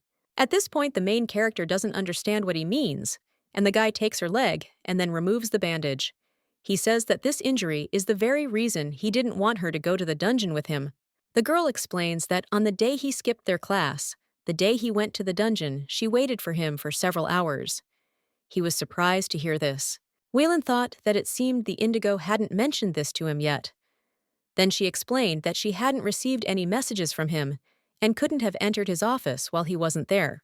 Gellard asks if this means she joined the expedition despite feeling ill. The young lady insists that's not the case. The young gentleman apologized because he hadn't been able to warn her in advance and had upset her. And at that moment, she thought that she deserved this apology. But he wasn't the type to apologize so easily. In the original novel, Gellard is depicted as an overly proud man. He couldn't even admit he was attracted to a man. And even after Nellan's kidnapping and imprisonment, he still couldn't come to terms with the fact that he was gay. The young lady thinks that if he denied deep feelings for this guy, then his apology to her is not so sincere. And she suggests that maybe it's easy for him to say this because she's not Nellan. Gellard says he's sorry for making her walk so much, that she got blisters, and for making her show him her feet. The girl says an apology is enough and asks him to stand up. She says she understands his plans changed due to an urgent matter, and therefore hopes that next time he'll tell her first. Willin says it would be nice to know that he also considers her time valuable. He explains that it simply never occurred to him that anyone would wait for him, and that's why he acted so selfishly. The young gentleman announces that from now on, he vows to prioritize his promises to her, no matter what, because they are now business partners, and he believes that this is more than enough reason to officially plan their time together. At this time, the main character thought that at first, she was a little taken aback by this, but this relationship as a business partner is starting to irritate her. The guy looked at her and thought that she still seemed dissatisfied with this business partnership, and therefore thought he'd have to convince her otherwise. However, he wondered if that would even work, since it seemed to him that the lady wasn't all that interested in him. Wei Lin was the first girl who wasn't clearly captivated by his dashing looks, and she was the first girl who showed no interest in him whatsoever. The young gentleman thought that he should come up with a plan, and then said that they should finish the conversation, and he would call a doctor to examine her. The main character thought that she had almost forgotten that aristocrats always make a fuss over even the slightest injury, and she didn't even have time to ask him why she needed a doctor at all. Lobel asks his brother if he seriously thinks they should go there. Theorian suggests they see where his cowardly indecision has led them. Then, with a cry, he announces that he's fed up with how much their father favors Gellard.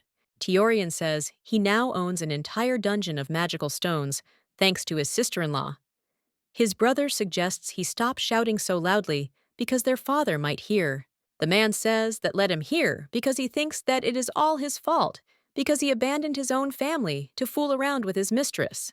Theorian says that this bastard Gellard is going to go to the estate of Duke Adelvian, and he is sure of it, and also believes that even he cannot attend the Duke's receptions because he does not have a bride. Lobel thought that he was angry because he didn't marry first, and thought that he knew his brother was stupid, but didn't know that he was that stupid. An hour earlier, the Duke's eldest son had thought about challenging his decision and investing in that scoundrel's new venture, and then told his father that he had heard that he had gone to bed with a Gellard. Father says he thinks he should explain why he didn't come to the Gellard's engagement party. Then, he reminds him that he told him to come no matter the circumstances for God's sake, because he's his brother. At this time, the son thought that his father was doing this again for the sake of the Gellard, and believed that he had always been like this. When my younger brother's mother was alive, my father practically lived in Annex. From there, he managed his business and all of its finances, and after her death, he suddenly decided to renovate Annex. After the renovation, the Annex was indistinguishable from the main building, and the unused rooms in the main estate were more poorly furnished than those in the Annex. Theorian apologizes to his father and explains that he sincerely wanted to come to the engagement, but pests appeared in the vineyard, and they needed to be dealt with. The father says he doesn't want to listen to his excuses, but the son insists that it's true and he was busy. The count stands up and screaming reminds him that he said he would not listen to his excuses, and then offers to look at Gellard and says that even after exploring the dungeon under his share, he has no problems with his vineyard. The father says that he hasn't even taken control of the pest situation, and then asks how dare he ask him for more land. At this time, Theorian thought that he should keep himself under control, because he believed that as soon as the old man died, the entire estate would be his. The eldest son says he heard that Count Orlando's daughter was helping with the research. Her father asks why he still calls her the Count's daughter, then claims she's his brother's fiancée and lives with them. The son says he thought his father didn't think highly of Count Orlando. The count says Valine is different and doesn't resemble the Orlando family, then asserts that, besides Gellard, has always been a good judge of people. Kellen asks if he's introduced himself to her properly. Theorian, crying out, asks if he's talking about how he should go and introduce himself first to this scoundrel's fiancée. The father, surprised, asks if he still calls his brother such derogatory names. The son says it doesn't matter. The Duke says that he is asking him to be friends with his brother, not in order to have a peaceful dinner with his family, and then asks how he can allow him to enter the business when he does not even accept his brother, and then leaves. At this point, Theorian was left alone and thought about how he was the eldest son, not some illegitimate child. He believed that if this was his father's true desire, he shouldn't have brought a mistress. He believed that he was the only one who had ruined their family's happiness. The older brother says that he will not stop until he makes this bastard's life unbearable. Lobel thought that if his idiot brother was going to drag Gellard down, he should be on his side for a while. Therion tells his brother that he has no desire to watch this bastard descend into madness. Lobel asks what he means. He replies that this is the only way his anger will subside, as he's looking forward to it. After some time, the main character looked at her leg and realized that it had healed faster than she thought. She then reported her surprise when her fiancé called 7 doctors. Waylon realized that it was thanks to them that she was able to recover so quickly, and she began to wonder if she should go back to making a plan. The girl understands that she must save up enough money in 2 years to be able to become independent by becoming a tutor. But she changes her plan in order to acquire a title so that she can protect herself from the aristocracy. The young lady understands that not much has changed, but still Gellard met Nellen, and therefore believes that she should be on top. The maid informs the mistress that Lord Theorian and Lord Lobel Lieselstein have come to see her. She tells the maid to tell them to wait a moment. The older brother says he wants to first congratulate the lady on her engagement. She thanks him for his kind words, but then realizes he obviously didn't mean it that way, as she realizes it's been an eternity since their engagement. At this point, the gentleman thought about how, thinking about this was their first face-to-face meeting, and the main character is impressed because their blue hair and eyes are so striking and believes they've definitely inherited the Lieselstein genes. Waylon believes that in any case, Gellard resembles his mother, which makes his fate that much sadder. Moreover, the novella stated that his brothers were born into shameful circumstances. The girl became curious about these shameful circumstances. Theorian asks the noblewoman why she got involved in this. The girl thought Lobel must be cowardly, but she assumes he'll abandon his brother when he loses interest. She also thinks he might still be cowardly. The gentleman says he thinks she's curious about why they came to her. The lady replies that it surprised her. Lobel says they just wanted to give her a fair warning personally, and therefore feel it would be best to listen to them.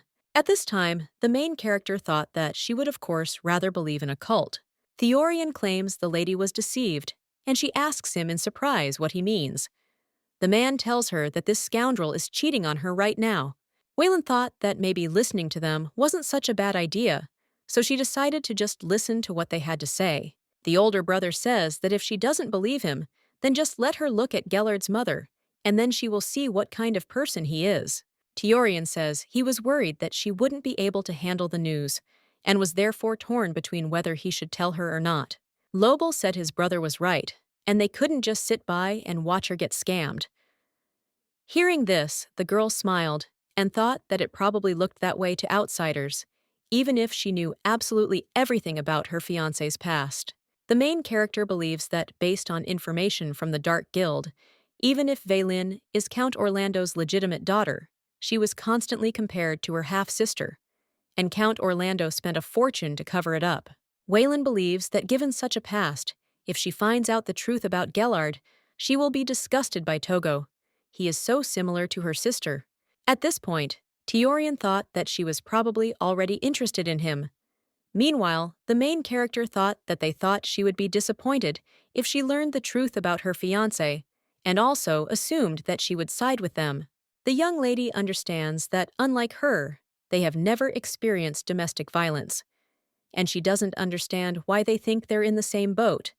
And besides, she's never given Italina anything. Waylon knew what it was like to hate half-siblings, but she still had hurt and despised Etheline when they were children. The main character understands that there's a huge difference. These brothers were heirs, and Weiling was an heiress. Moreover, they never tolerated neglect and violence. After all, this is what the main character encountered, under the pretext of training. Tiorian said they could help her. At that moment, the young lady reflected on how she was living like a criminal in her own home.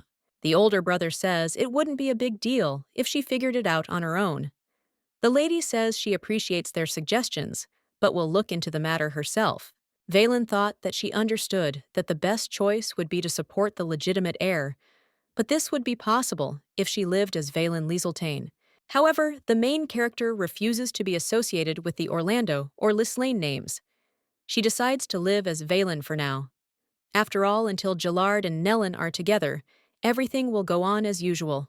The lady says that it is more important for her to keep the engagement, and then says that if they don't mind, then she should leave already. The surprised older brother says that they just arrived, and Labelle thinks that they better go back now, and says that if the lady needs their help, she can speak at any time. Waylon thought that they probably came after hearing about the Archduke's investments in the dungeon with magic stones, and understood that this situation needed to be resolved delicately. Suddenly, the protagonist can't understand why this thought hadn't occurred to her before. She ponders that, if they thought she hated Gellard because of her relationship with Edelina, then they must know she grew up in a violent home in the Orlando estate. The girl believes that they are going to use the fact that she met with them to distort the truth, and then her fiancé will find out that she is not quite the ideal heiress. Waylon wonders how they knew about her past. The maid asks the mistress if something happened, and then she saw a lady lying on the floor, and there was a red liquid next to her. Marin, frightened, asks Milady if she can hear her. Then she tells her that she's lost a lot of blood, and that a doctor has arrived who gave her this magic bracelet. The maid says that luckily he said that she was coughing up bad blood, and therefore believes that the bracelet should help her produce good blood. The butler announces that he will call the master immediately. The main character, surprised, asks if he wants to call Gellard. The servant explains that he asked to call him as soon as the lady wakes up, and then says that he is now in the vineyard. At this time, Waylon thought that she had literally risen from the dead, but she still did not feel lonely without him. Valen's death was predetermined and inevitable, and she believed that her pain meant nothing to Gellard. Marine tries to feed the lady, but she objects because she said she can eat herself. The maid says that the bracelet on her wrist must be uncomfortable, and therefore asks to be allowed to feed my lady. The main character thought that if she were in her shoes, she would be in extreme shock to see her mistress faint. She realizes that this has become a much more frequent occurrence. As soon as the events of the novel began to happen, one after another, the inevitable death of the Waylene was getting closer and closer. The young lady reflected on how she'd never heard of anyone vomiting red fluid due to toxins before. She wondered what illness Lady Weiling might be suffering from. At this time, the maid thought that it seemed that the mistress had gotten better for a while, but when the symptoms returned, her condition began to deteriorate so quickly, and she began to wonder what went wrong. Marin recalls that the scars she received in the dungeon did not heal very quickly. The maid asks her mistress how her stomach is feeling. She replies that it feels much better. Marine says she'll go get another plate. The young lady reports that she is already full, but the maid objects and says that she should eat enough to get better faster. Waylon says she thinks she'll have to give the gentleman a book on how to learn to read people's emotions. When Marin left the room, she became curious about what the lords were talking about. She explained that Lord Gellard and Lady Vaylin had visited the dungeon together, and later he began suffocating, claiming it was due to the poisonous air in the dungeon. And at that time, the maid thought that he didn't even know about her feelings. The butler says that the air in the dungeon could well have been poisonous, since that is why the term dungeon disease appeared. Marin thought that Mr. Gellard was the reason the lady's condition had worsened, believing he was the reason she had inhaled too much of that toxic air from the dungeon. The blonde maid claims that in the master's case, it wasn't the poisonous air. Indigo says this is true, as all these symptoms were caused by his feelings for Lady Waylene. And he doesn't understand how the master could confuse his feelings of love with the side effects of the poison. The guy tells the master that there are so many magic stones in the dungeon, and thinks that they must have one of the highest daily production rates in the entire empire. Gellard asks that you try your best not to damage the magical plants during the extraction process. The boy asks why the gentleman plans to use the magical plants from the dungeon. He replies that it's time for him to go. He then thinks about how he heard that Valine lost consciousness again, but he realizes that doesn't mean he could have helped her if he had been there. The young master believes that it would be better if he uses this time to find a cure for the disease. After one of the doctors mentioned that Valen might be suffering from dungeon disease, Gellard began to study all the books related to magic, and then something interesting caught his eye. Plants growing in the magical dungeon can be used as medicinal herbs regardless of the plant's type, so he began collecting plants from the dungeon. Gellard suggested that perhaps these plants might be the key to curing Wyland's disease. The protagonist asks Marin what happened to her. She replies that it's just her guess, and asks if she could read it. The maid says that she knows that this is insignificant compared to the research she does to conduct her lessons properly, but she wants to help her mistress in any way she can. At this time, the young lady does not understand what this could be and why Marin looks so exhausted. The maid says that she too thinks that her lady has fallen ill with the dungeon disease. The butler informs the lady that Count Orlando has arrived to visit her. Hearing this, the protagonist is surprised and wonders why he decided to show up. The girl assumes he wants to warn her against causing any harm to Orlando's family, but she knows no matter how important his reason for visiting, she can't let him see her like this. Weylin was constantly under pressure to be perfect, refusing to give her destiny any chance to redeem itself. The young lady reflected on how tired she was of being treated as if she were worthless. Then she asked for a little time, so Maureen could prepare her. Hearing this, the maid was surprised, but the mistress assured her that she was fine, and then said that she needed a little time to rest a little. Indigo tells the master that his bride looks paler than usual, and he has already called the doctor, and no matter how it is presented, it seems to him that this is connected with the arrival of her father. Hearing this, the guy thought that it was because she was afraid that Count Orlando would find out about her illness, but he did not understand why she should hide her illness for such a long time. Gellard asks the butler to take her to Valine. A servant reports that Count Orlando has already arrived. Hearing this, the Count thinks he must have heard the rumors, and believes he should have expected nothing less from a man as mercantile as himself. Tiorian thought that he probably came to force his daughter to give him a part of the profits from the dungeon. Kellen's personal shadow guard says the lady appears to be under a lot of stress. The Duke thought Lobel and Theorian had decided to visit her first, and now Orlando had arrived. The Duke understands that she's undoubtedly under stress. Kellen says that he will first meet with Count Orlando, and suggests telling the Gellard to stay close to the bride for now. The Shadow Guardian says that his wish is his command. At this time, Mr. Orlando looked at the estate and thought that now he knew where his daughter lived. Oren immediately disliked Wayland's mother, Isolana, because of her modest appearance, and therefore agreed to Wayland solely as a trailer. Isolana was born into the family of Viscount Sobin, whose family included several generations of doctors. However, the family fell into enormous debt due to gambling, and after Isolana was practically sold into marriage to Oren, she died giving birth to Valen. The Viscount's enormous debt fell on Count Orlando's shoulders. At this point, Oren thought about how this girl had caused him nothing but trouble from the very beginning, and the mere thought of Isolin made him want nothing to do with Wayland, and Orlando feels that he can't just sit back and let Valine marry a wealthy man, and he also wonders if she has thought about the dowry he will have to prepare. The gentleman believes that he should take care of this before Italina starts to get jealous of Wayland. Count Orlando, who always imagined his life without Wayleen as peaceful, was currently on the brink of disaster. His problems were mainly due to his mistress, the señorita who loved to buy expensive things, and Adelina, who complained all day instead of focusing on her studies. And Orlando thinks that it's all because his daughter left so suddenly, and Wayleen was to blame, as always. When the Count saw the Archduke, he thought he looked different than he had imagined. He wondered if he was capable of any kind of work. He assumed he must have simply used the money he earned from the magic stones to buy some other potion.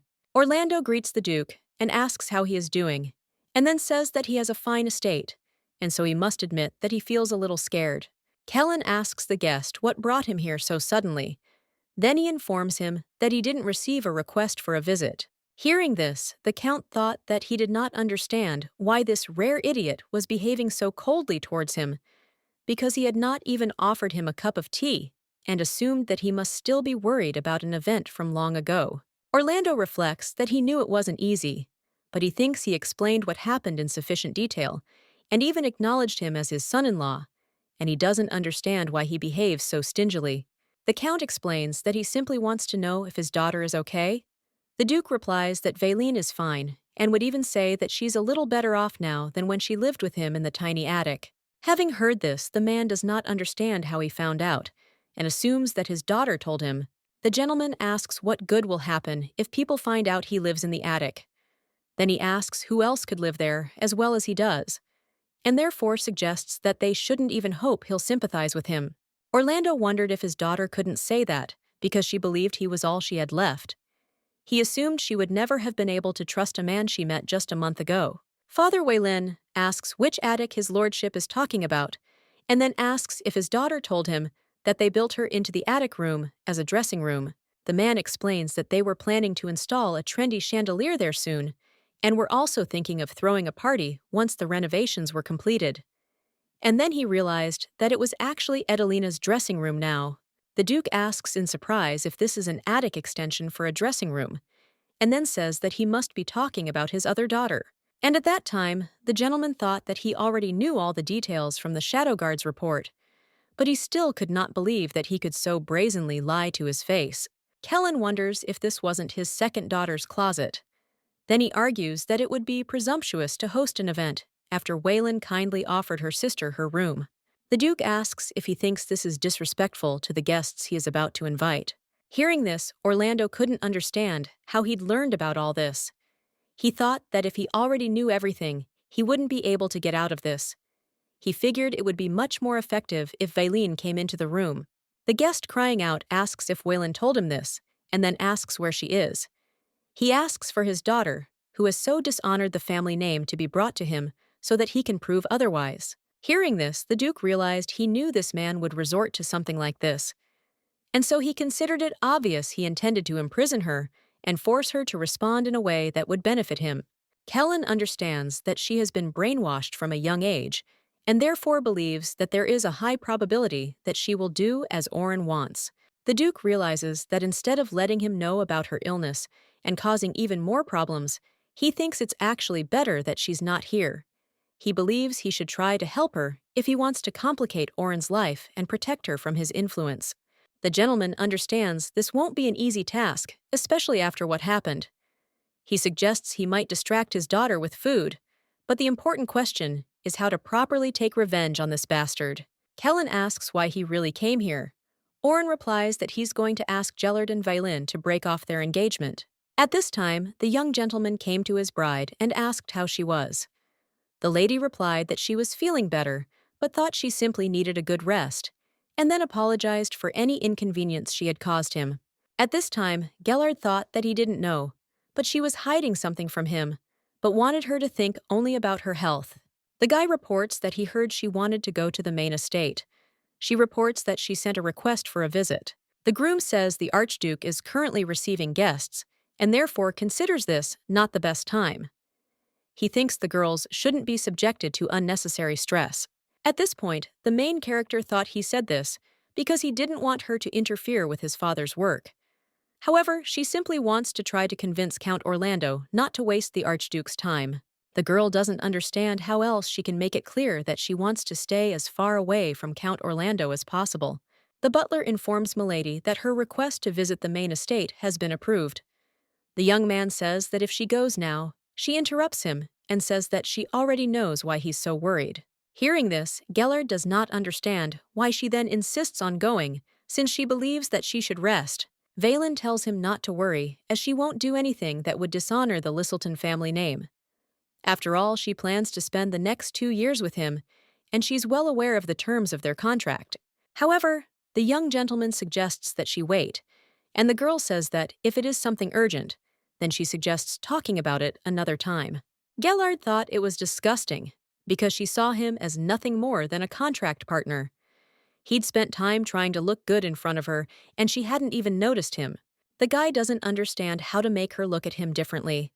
And if you think about it, one of the terms of the contract is that they agreed not to interfere in each other's personal lives without a good reason, even if it concerns someone like a lover. The young gentleman understands that he only made things worse for himself. At this time, the main character thought that if suddenly the Archduke decided to take his father's side and abandon her, then she would have to try to stop it. The girl understands that the Archduke's reluctance to accept her stems from his dislike of her father.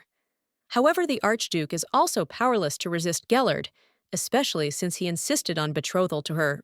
Waylon believes that this means that he has gotten better, and now that she has discovered a dungeon with magical stones, thereby earning his trust, then most likely he will want to continue to act in her favor. The main character believes that she must show him that she is no longer Orlando, and thus no suspicion will fall on the Gellard in the future. At this point, the Archduke was thinking about breaking off the engagement and couldn't figure out whether he was out of his mind or just a stupid plan. He hadn't thought Oren was so greedy as to exploit his daughter's engagement for his own gain. The gentleman understands from what he said earlier that Waylon was brainwashed as a child and therefore believes Oren has enormous influence over her. But given the fact that she left home not for marriage, but for an engagement, it's more likely that the girl desperately wanted to run away. Kellen reflects on how all those years spent brainwashed will leave their mark. And Oren probably knows this, which is why he showed up here uninvited. The master considers this brazen after receiving a huge dowry from Gellard. Gellard offered the Orlando family a substantial sum of money as a dowry for Waylon's hand and heart, although no one told the main character about this. And besides, Count Orlando had squandered all the profits from selling his daughter as a wife. And if everything had gone as planned, Waylon would have been a pawn in her greedy father's schemes. The Archduke thought that he needed to finish as quickly as possible and find a way to help Waylon. A servant informed the master that a young lady was coming to see them. Hearing this, he assumed she had used the permission he had given her to visit in passing, and wondered if she had come to support her father. However, the gentleman understands that this could be a good opportunity, even if her father essentially shackled her mind, and she did not allow even the thought of freeing herself from these shackles. Kellen thought that he could show the girl that it was possible to fight back, and then she would finally understand that Oren was just a fool. The Duke thought that if he did this, she would trust him, and then said that it seemed that Waylon was already in a hurry to greet his Count Orlando. The man said he knew she'd want to see her beloved dad. Then he looked at the gentleman and said he thought he seemed deep in thought. Oren says that he thinks his proposal to break off the engagement was a bit unexpected, and then says that they realized how much they miss her. The man says Edelina was upset when her sister left, but the señorita was the one who was especially sad after her departure. Hearing this, the Duke can't understand how he dares to speak about these women in his presence. The Marquis says his wife was worried she hadn't given Valine a proper upbringing before sending her off to a foreign estate. His daughter has always been awkward in public, and therefore believes she's most likely blinded by the Gellard's obsession. Oren says the señorita is an incredibly kind woman, whose only desire is to love and protect her stepdaughter as if she were her own. But if he likes her, he proposes an engagement to His Highness. At this point, the Duke was thinking he was a crazy bastard, and couldn't believe he was still trying to sell his daughter. A servant informed His Highness that a lady had arrived and suggested she join them. The girl greeted the men, and at that time, the Duke thought that she was feeling a little better. The father tells his daughter to come to him. Kellen looked at the girl and thought that everything was fine, and even if she did approach it, would only be a gesture of respect. He believed he simply needed to act first. The girl says that a lot of time has passed since their last meeting, and then approaches the Duke and says that considering that she is no longer at home, it is rather impolite to the Archduke to barge in without an invitation from him. Waylon tells him not to misunderstand her, because she says this because she cares about him. Hearing this, the father doesn't understand why his daughter is so confident, but he believes the old Waylon hasn't disappeared yet. Oreo thinks it's only because she spent so much time in the Archduke's house that her upbringing hasn't faded. His daughter says he's there, so she thinks there's no need to worry, then asks if her father chewed his food well. The Marquis replies that, of course not, and then asks how they can be happy without her. He says the estate is empty and everyone is grieving her departure. And then she thinks about how she's always longed to be part of the family. The father thought that he was giving her the love that she so desperately wanted to receive from them, and believed that if she wanted to be useful, then let her do so. Oreo says he is glad to see his daughter doing so well, and then says she looks pretty good. And at this time, the main character remembers that he grabbed her by the hair and asked how she dared to stare at him with her disgusting little eyes, since he told her to stare at the floor. The girl understands that she is not the previous Weilin, but she understands that her arms and legs do not move. Her father says that what she loved most was the way he stroked her head. At this time, the Duke took his hand and said that he would be surprised if the girl did not look well after being with him, and then said that, as he sees it, the lady is blossoming in the estate, and therefore suggests not to worry about sitting down. Kellen says that in her home, where she lived with him, Count Orlando, it seems to him that the girl is much more comfortable in the estate where she has only lived for a month. Hearing this, the Marquis doesn't understand what the hell is going on, and thinks that if it weren't for him, she wouldn't be here. And he realizes that this bastard knows everything and is sure of it. The man became curious about where he found out about this, and thought that maybe his daughter told him, because that's why she was so confident.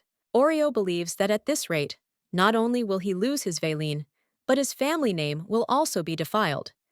Therefore, he believes he must find a way to attend Duke Adelvian's soiree. Whenever he attended these parties, Velan was always there to support him, keeping in mind the names of all the guests of their business, and even the latest gossip. So Orin couldn't possibly go there without her. He thinks everything is fine because his daughter hasn't yet fully broken free from his shackles. He reflects that he still has a plan with which to turn this situation around. The father asks his daughter if she misses him and her family. He suggests she just tell him because he'll do anything for her. At this point, the protagonist thought about how she now knew the Archduke hated Orlando's family so much that he fully supported them. She believed this meant he and she now shared the same enemy. Waylon says she didn't miss him. Her father was surprised to hear this.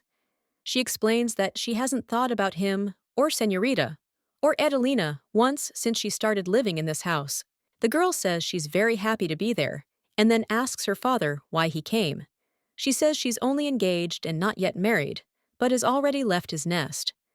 In truth, she had no choice but to leave. The main character says that coming here only reminds her of home and puts her in a hopeless situation. The Archduke says that the girl is absolutely right and that she has only just begun to feel at home here, and therefore considers it wrong to raise this issue in a conversation about breaking off the engagement. Hearing this, the young lady thought that her father did not come to ask for a share of the dungeon, and he was trying to take her away from there. Kellen says that if this engagement is not what he wanted, then nothing can be done, since he supports any decision she makes. Waylon realized that he was on her side, and therefore believed that she should take advantage of this opportunity. The girl reports that she now feels safe and comfortable. After all, she first experienced these feelings in the Archduke's castle, and she finally feels at home. Hearing this, Kellen thought that he felt guilty because he did not realize her intelligence and importance, and behaved pettily towards her simply because of her last name. The Archduke asks the guest if he heard what she said, and suggests that they leave talk of breaking off the engagement behind. Waylon tells her father that he just didn't say that he wanted to go against the traditions of the Orlando family, and was not going to respect her wishes, or the wishes of the Lieseltanes, just to prove his point. The girl knows that he was always so harsh with her because he was worried about what others would think. He kept it a secret that he sent her to the attic. Kellen asks the lady what happened and what brought her here in such a hurry. The girl replies that she heard that Duke Adelvian is soon holding an evening, and she would like to attend it with him, the Archduke. Hearing this, the father was surprised, and the main character understands that he needed her as a partner, and that is why he wanted to bring her home. Whelan tells the master that he must have many partners with whom he can go there, but she feels that she can be useful to him. At this time, Oreo does not understand how she dares, and then screaming asks how to understand this. The young lady believes that everything is fine, and the Archduke will support her, and therefore she has nothing to fear. The main character says that she would ask him the same question, because she believes that her ancestors would be very disappointed with his behavior. The father asks what she said. The girl replies with what he heard.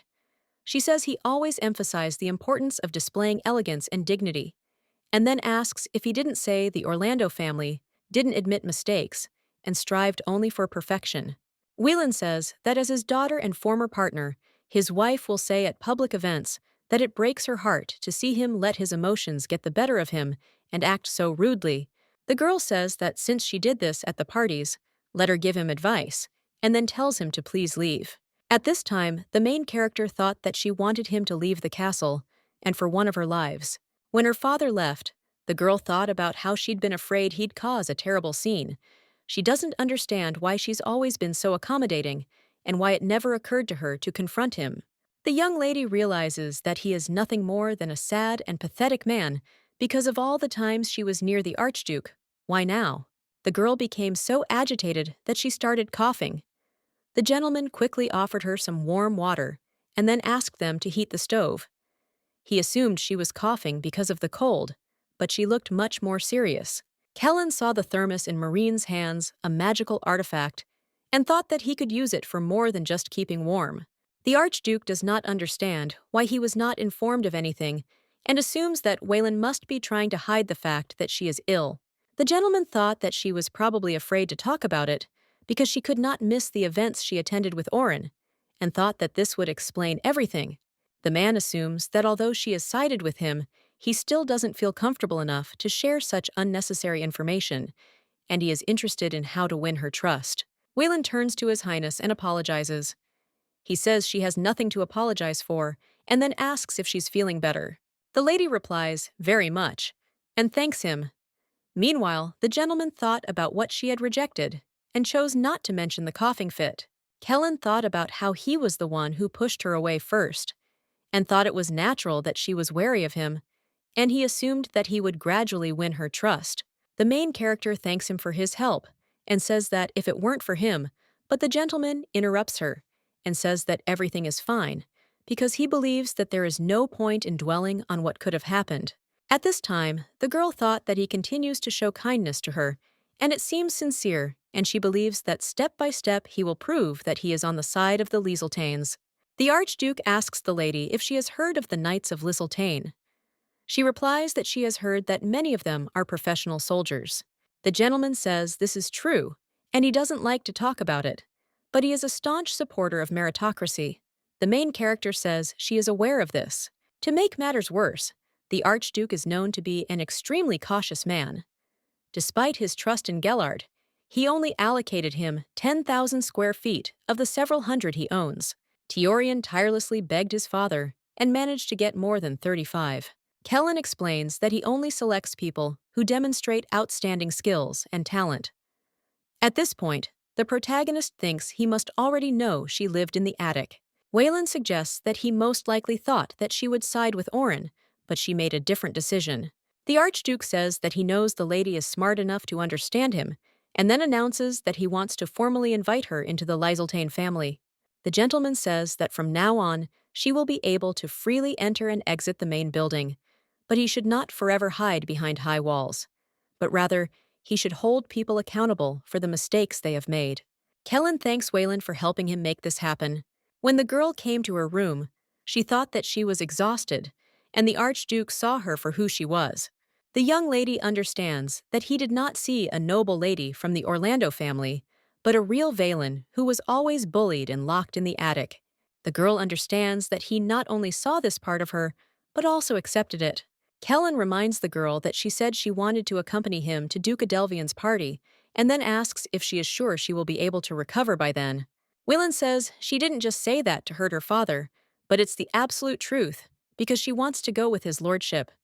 He tells her not to worry because he'll keep it a secret.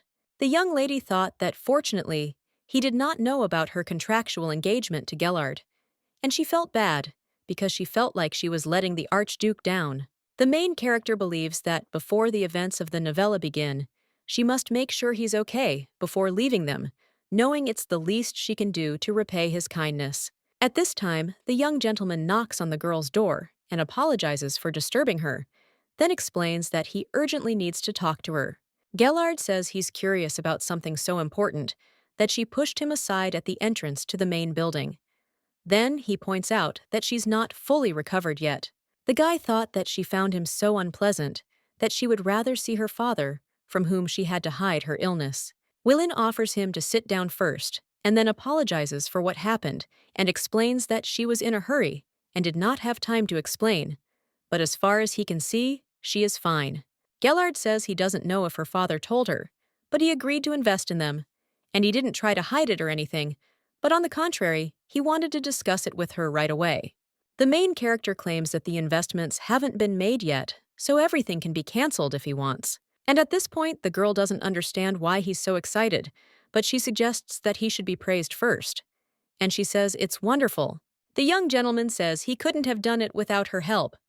The girl counters by thanking him for his hard work.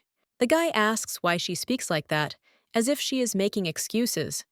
But he wanted her to understand his intentions correctly, and explains that he didn't want her to think that he had secrets. Whelan asks why he thought she would misunderstand him at all. At this time, the young gentleman thought that he had already forced her to become her business partner, but he was afraid that she would hate him if he also told her about the investment. But he did not understand how to tell him this. Whelan asks if he thought she was upset about becoming his business partner, and then says that she is not, and explains that at first she thought it was not within her competence, but was glad that he asked. The girl says they may be living together due to circumstances, but frankly, they still know absolutely nothing about each other. She says the guy was so busy with work and other things that he couldn't prioritize her. The lady claims that now that they have become partners, their schedules will be arranged much more efficiently, and the title of business partners sounds much better. The main character thought that she hoped all the misunderstandings with Gellard were resolved. The young master couldn't understand how he felt now, as his heart seemed to freeze when she said they were complete strangers. However, he was also pleased after hearing that Whelan was open to being business partners.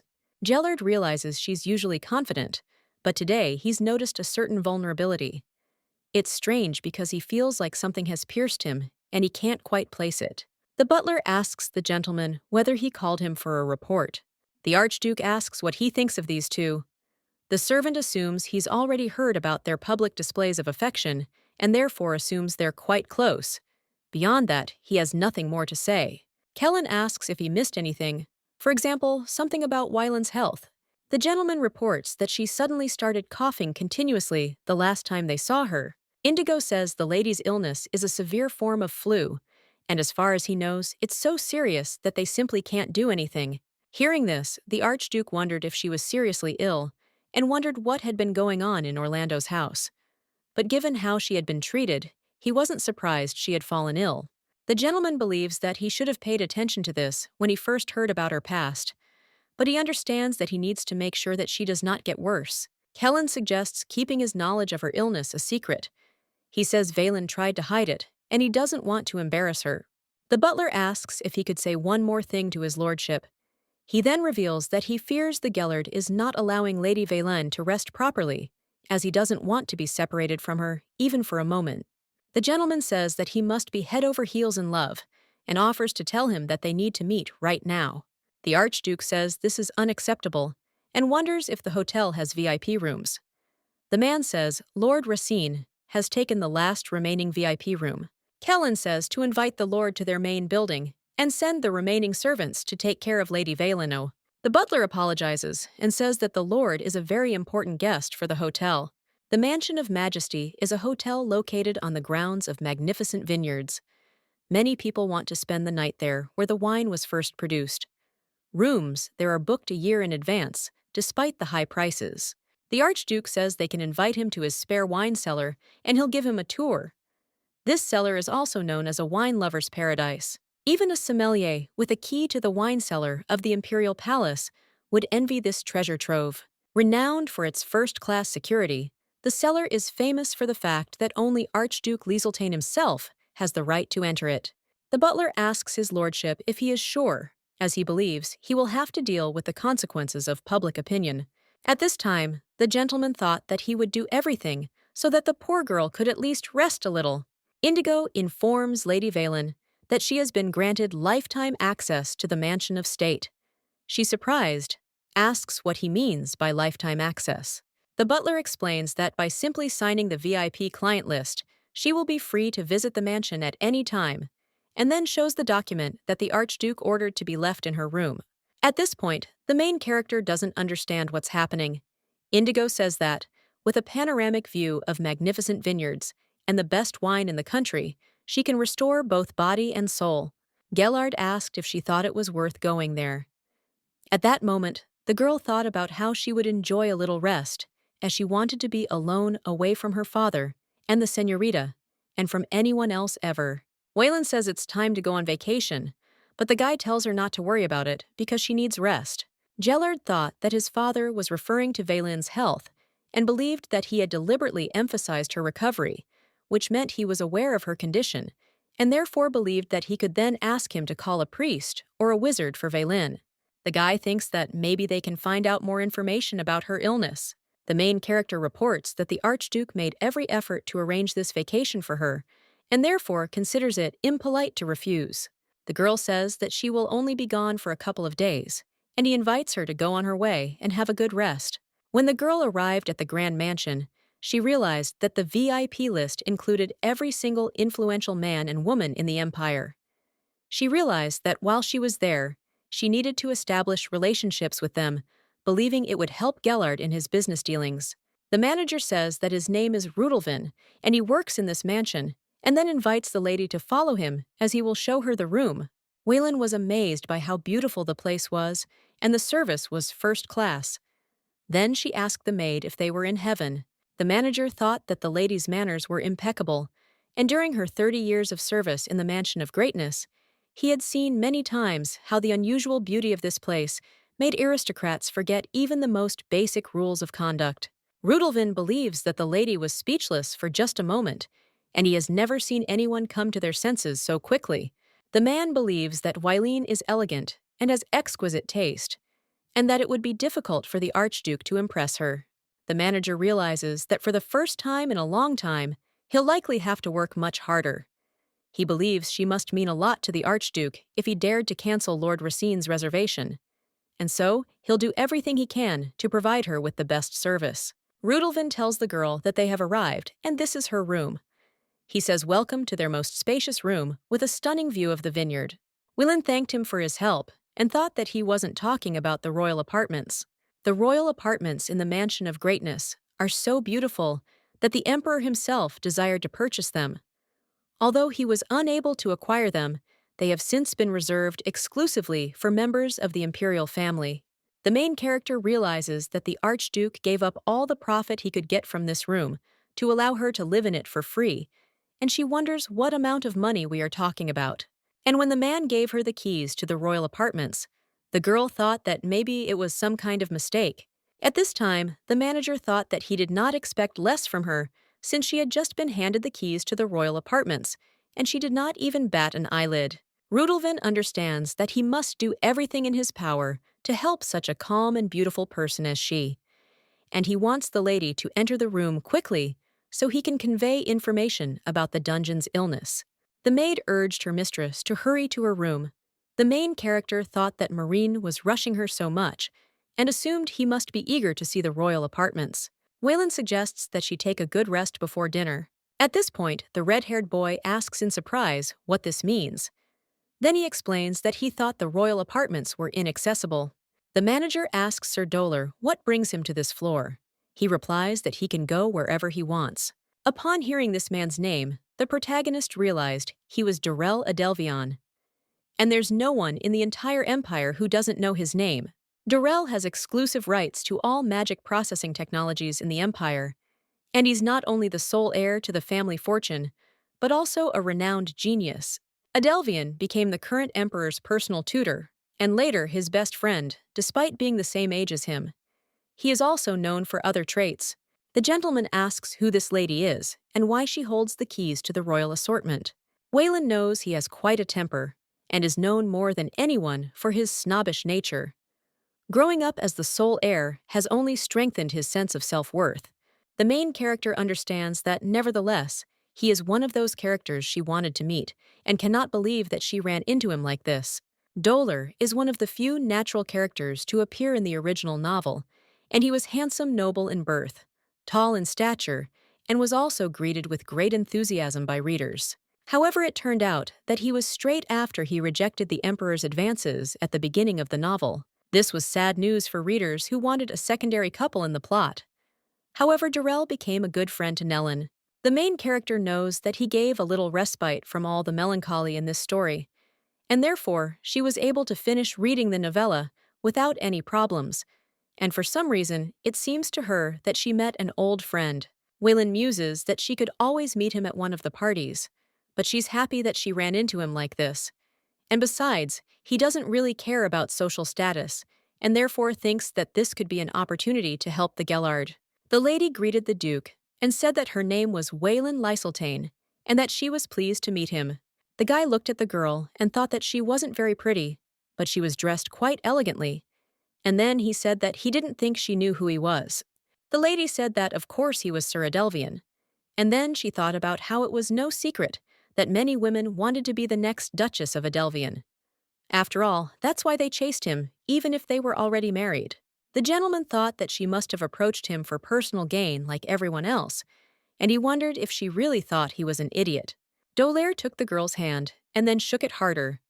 Marina asked Milady if she was okay, and the lady replied that everything was fine. At this time, the gentleman thought that he did not want to squeeze her hand so hard, but he just wanted to show that he was not a fool.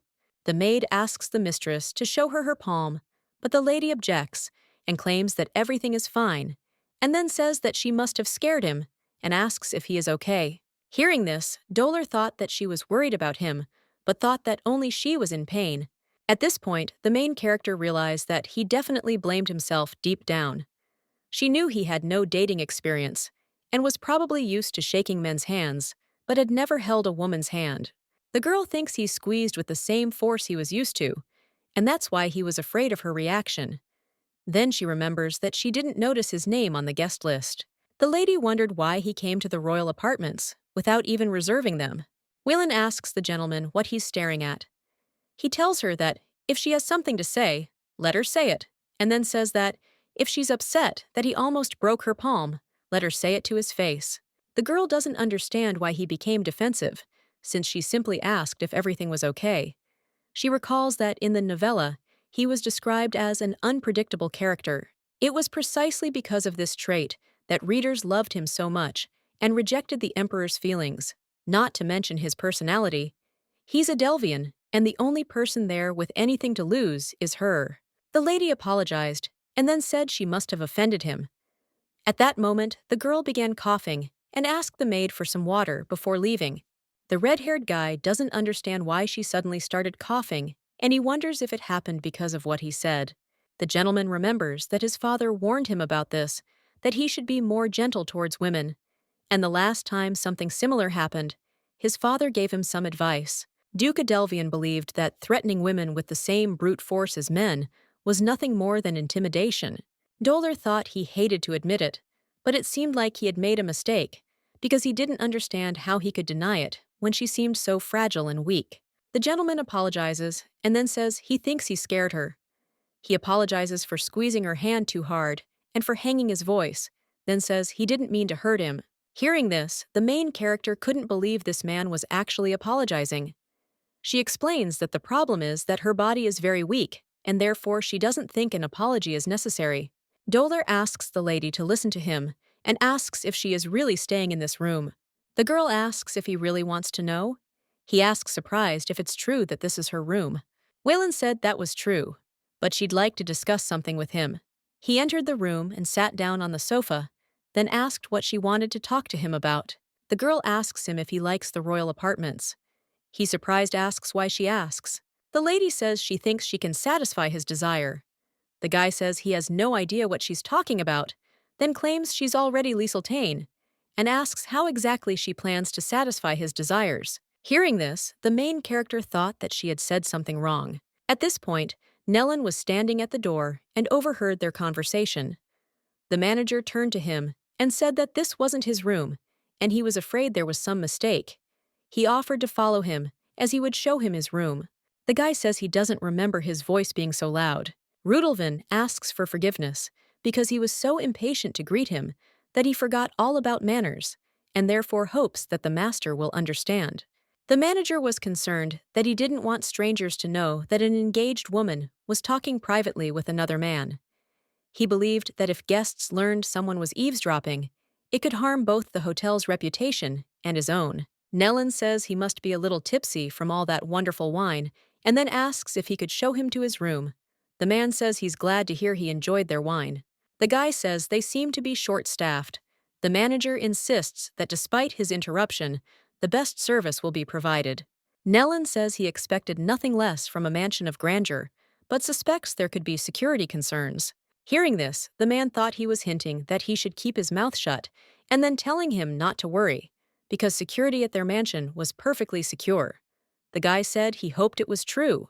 At this point, the main character wondered if he really thought she was hitting on him. Then she explained that there had been a slight misunderstanding and that she was referring to their exquisite taste. Derell agrees with her and says that he asked how she plans to satisfy his desires. Waylon explains that starting today, the royal apartments are hers. Hearing this, the guy screams, saying that this can't be true, and then asks if she's serious. At this point, the main character thought that she would first make him jealous by claiming ownership of this room. Then she would use the royal apartments as leverage to get to know him better, believing that the Archduke would also be pleased. The gentleman screaming says that he refuses to believe it, and then asserts that if this room is given to just anyone, he wonders why it didn't go to the emperor. Waylon thought that she expected Derell to be upset, but he frightens her with his scream, and she feels another coughing fit coming on. The girl urges him to calm down. He asks if she came to recover, and then explains that Archduke Lieseltine is a kind man, and is certain he wanted to help his ailing daughter-in-law in any way possible. The main character thought that he would ask her to give him the number, but she didn't understand why he was avoiding the topic. Doler says that this is essentially a waste of money, and then says that he wanted to ask to rent these apartments for a year in exchange for exclusive rights to process magical stones. The gentleman says that if he is trying to help his sick daughter-in-law, then he has no choice but to give up, and then asks if this is true. Hearing this, the girl was surprised, because she didn't even imagine that he would react like that. The Duke asks why she's surprised, and also inquires about his reaction, which isn't what she expected. He says the lady tried to pressure him, then counters saying she used his name to get what she wanted, and asks if that's true. The guy asks if she really thought he would fall for her hook. At this time, the main character thought that she had allowed her arrogance to get the better of her, because she knew that he was very smart, and yet she had been careless. Waylon reflects on the fact that up until now, everything had gone according to the plot of the novel and her plans, but she doesn't understand what went wrong and thinks that maybe it was because she met Derell outside of the plot. The gentleman says he doesn't know what the lady is thinking so deeply about, but he believes that even if he were a Delvian, he wouldn't have put together all the pieces of this puzzle. The young lady realizes that she was careless, but believes that this will not change her goal. The girl asks if he really wants to refuse, and at that moment she thinks that no matter what, he will not be able to resist the royal apartments. At this time, the guy thought that he understood why she invited him in, and then asked what exactly she wanted. The gentleman says that if she's not honest with him, he won't give her an answer, and the lady thinks he's not one to be timid and believes she needs to approach everything wisely. Waylon reports that she has received an invitation to the Duke's upcoming party. Doler says that he knows that a cache of magic stones was discovered in the Lieseltine territory, and the girl says that she plans to go to the evening with the Archduke. Hearing this, the guy, surprised, asks if she will go to the evening with the Archduke and inquires about his youngest son. At this time, the main character thought that she still had a chance to change everything, because he did not call Gellard an illegitimate child, as it was in the novel. Willian says she's sure he knows how highly the Archduke values merit. The young master suggests they stop beating around the bush and speak frankly. The girl says that as Gellard's fiancée, she wants to contribute to the Lieseltine family. He asks if she thinks she should score some points with the Archduke. The young lady realized he was a quick learner. The royal apartments mean a lot to Derell. His mother, who suffered from dungeon sickness, loved this place very much. However, in order to secure accommodation in the royal apartments, Togo needed the emperor's help. But every time he came to him for help, the emperor asked Doler to support him by the hand, or hug him, and sometimes even kiss him on the cheek. The main character understands that all his outrageous requests irritate her, and he could not wish for more access to the number without the Emperor's help. The gentleman agrees and says that starting today, she is officially friends with Derell Adelvian. She asks surprised if she will be his friend. The guy asks if she meant something else, and then says that they are friends, the safest option, and asks if she doesn't think the same thing. The young lady thought about what she had planned to agree on in advance, and their stories, but not friends. Derell asks what she was going to say to the Archduke when he asks how she knows him. She's not quite sure what to answer, and he insists that friends are better than lovers. The guy says he'll be using the royal apartments quite often, and therefore thanks her in advance for her help. She says she certainly expects him to help her in return. The gentleman shakes her hand and says that he almost forgot, and then asks how he can contact her, and asks if it is through the stone. Wayland says she doesn't have one, so she'll have to send letters. He says it's too long, then gives her a gift and claims it's a good thing he fully charged it before leaving, so he offers to pick it up. The young lady thanked him and thought that he was really giving her something so valuable. A communication stone is a type of artifact that doesn't function without protected magical energy. Few people in the Empire have access to it, so communication stones are extremely rare. The young gentleman asks how long she plans to stay there. She replies that a couple of days will be enough, or maybe a whole week. The lady says this might be the last time she'll be able to enjoy a long stay there. The guy says he will be in touch and offers to check the stone if possible, and suggests calling him simply Derell, since they are now friends. And when the girl was left alone, she thought about how hard the day had been. The maid said she'd heard that Sir Adelvian could be unpredictable, but she didn't think he could shake her hand so hard. The lady interrupts the girl and asks if everything really looked like that, and then says that she played with him because she believes that success was on her side from the very beginning. Wayland says it's because she knew the real reason why Sir, or rather Derell, wanted to get the royal apartments. The main character thought that he was the first character she encountered outside of her plans, and she understands that now she has a friend, and she has no idea why, but this makes her happy. The lady remembers that she had friends in that life, but here he is, the first. The maid tells the mistress that she would like to discuss with her the dungeon disease, and then says that she is sure that she suffers from it. After hearing this, the main character realized that her illness was simply part of the storyline. Marin says it's known that some dungeons spread poison, and what's under the vineyard could have been one of them. And since all the servants and the master had been in the vineyard for years, it's possible they've developed an immunity. Wayland says it's not hers, since she's just visiting. The maid says it's true, since she used to be perfectly fine. But every time she met with the Gellard, after he returned from the vineyard, she'd start having fits. The main character realized she'd been sick for a long time.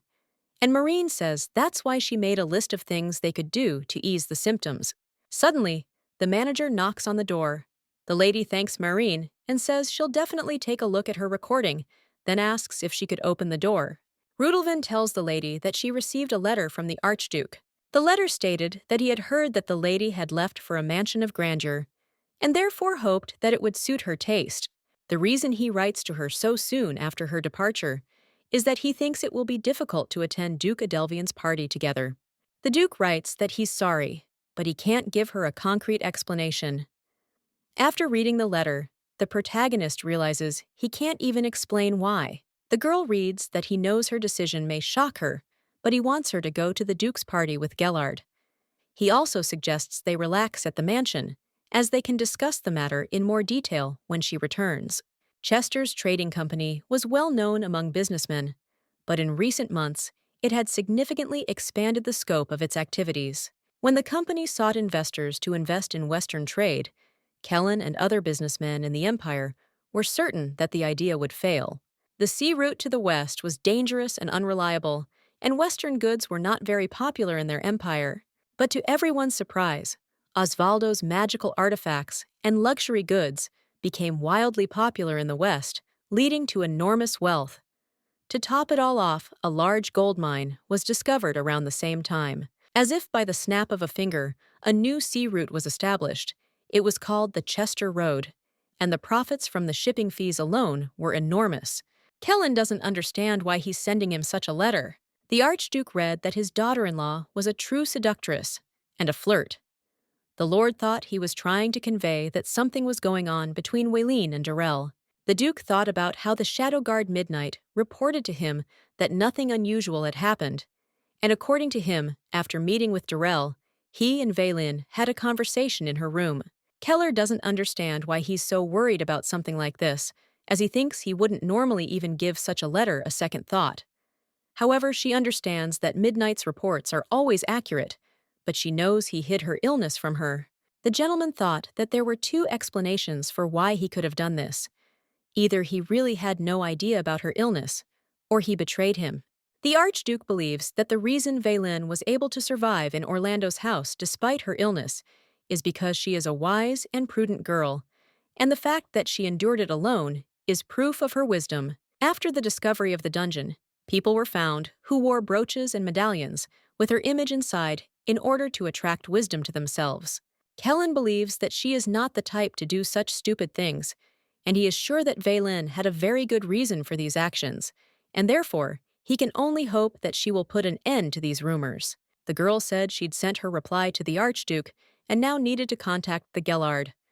She wondered if she should send an express courier. The maid says someone is already on their way, and then asks if it would be okay for Togo to just wait. She asks if they can then continue their conversation, since she never finished listening to her right. Marin says she was just about to tell them that there are ways to relieve her symptoms, and she wanted to prepare these notes as she does for her classes. The lady objects and says that everything is very well organized and that she read about the magic potion and says that it is the most effective medicine. The maid explains that the concoction is made from plants that grow only in magical dungeons.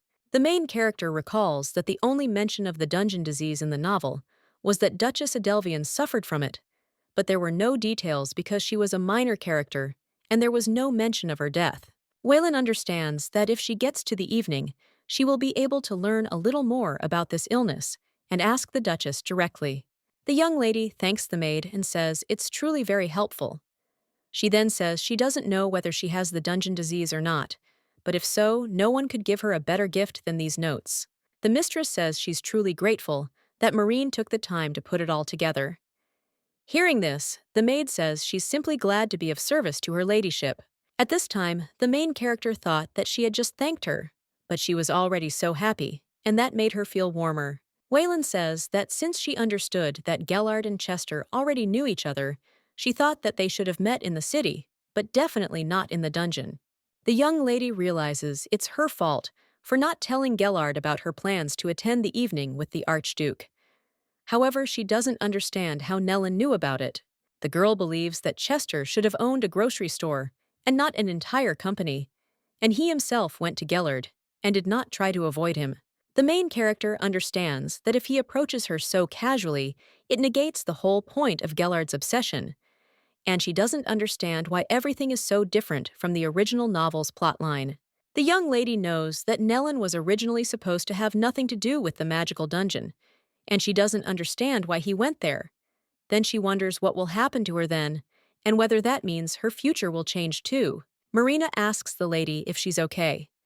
Meanwhile, the lady begins to think that perhaps she has a chance to survive her fate. Waylene replied that she was fine and just a little chilled. At that moment, the girl thought that despite everything that was happening, she needed to maintain her normal behavior, as she wasn't ready to die yet. The main character believes that she needs to focus on what is really important, and then tells Marine that she wants to ask her for a favor. The mistress says that she wants the maid to check something discreetly and use any means, and then says that she needs information about Nellen Chester. Waylene understands that after the magical dungeon was taken over by her, the actions of other characters didn't deviate much from the original plot. Kellen's kindness and Oren's visit were relatively predictable. The girl believes Nellen's character is definitely different. One of the main plot lines in the original novel was the story of the obsessive protagonist and his love interest, who was always trying to escape. Although Nellen initially gave in to his advances, once he realized the seriousness of the situation, he avoided the Gellard at all costs. The young lady realizes something has changed, and she must find out what it is. The girl understands that her real future may be different from what she knows, and this makes her nervous. The manager knocks on the door and says that he brought what the gentleman asked for. When Rudolvin entered Nellen's room, He thought that he had no idea why he was so drawn to his body, and in the end, he realized that he was a man. The mansion's manager explains that the sender was Archduke Lisseltane, and he checked it. He then explains that there were 5 pages in total, and he delivered 4, and this is the remaining one. At this point, the boy thought he wanted to play, but then he got up and tore up the letter. The surprised man asked what he was doing, and then asked if he thought it was okay to get rid of the Archduke's letter like that. Nellin asks what else he needed to do, and then asks if he had thought about giving the page to her. The gentleman tells him not to be so stupid, because he believes that he should not underestimate the young lady. Nellin asks if he hasn't heard about the green-eyed girl. Then she says she'll do everything in her power to find out why she's missing a page. Rudolvin claims this was confidential information, and the gentleman asks who passed this confidential information on to him again. The guy pulled out his sword and said the manager better watch how he looked at him if he didn't want to lose his head. Then he suggested they stop staring at him like he was that nasty guy. Nellin asks if this is the only letter she received. The man replies that there is another one from Gellard. The gentleman says it's good work, and then says he will send him the mermaid quills and siren feathers by the end of the day. Rudolvin thanks the gentleman for choosing this magnificent mansion and invites him to enjoy the evening. As he closes the door behind him, he wonders if he'll notice the security breach. The manager thought he wasn't sure what he said, to stop staring at him like he was that nasty guy.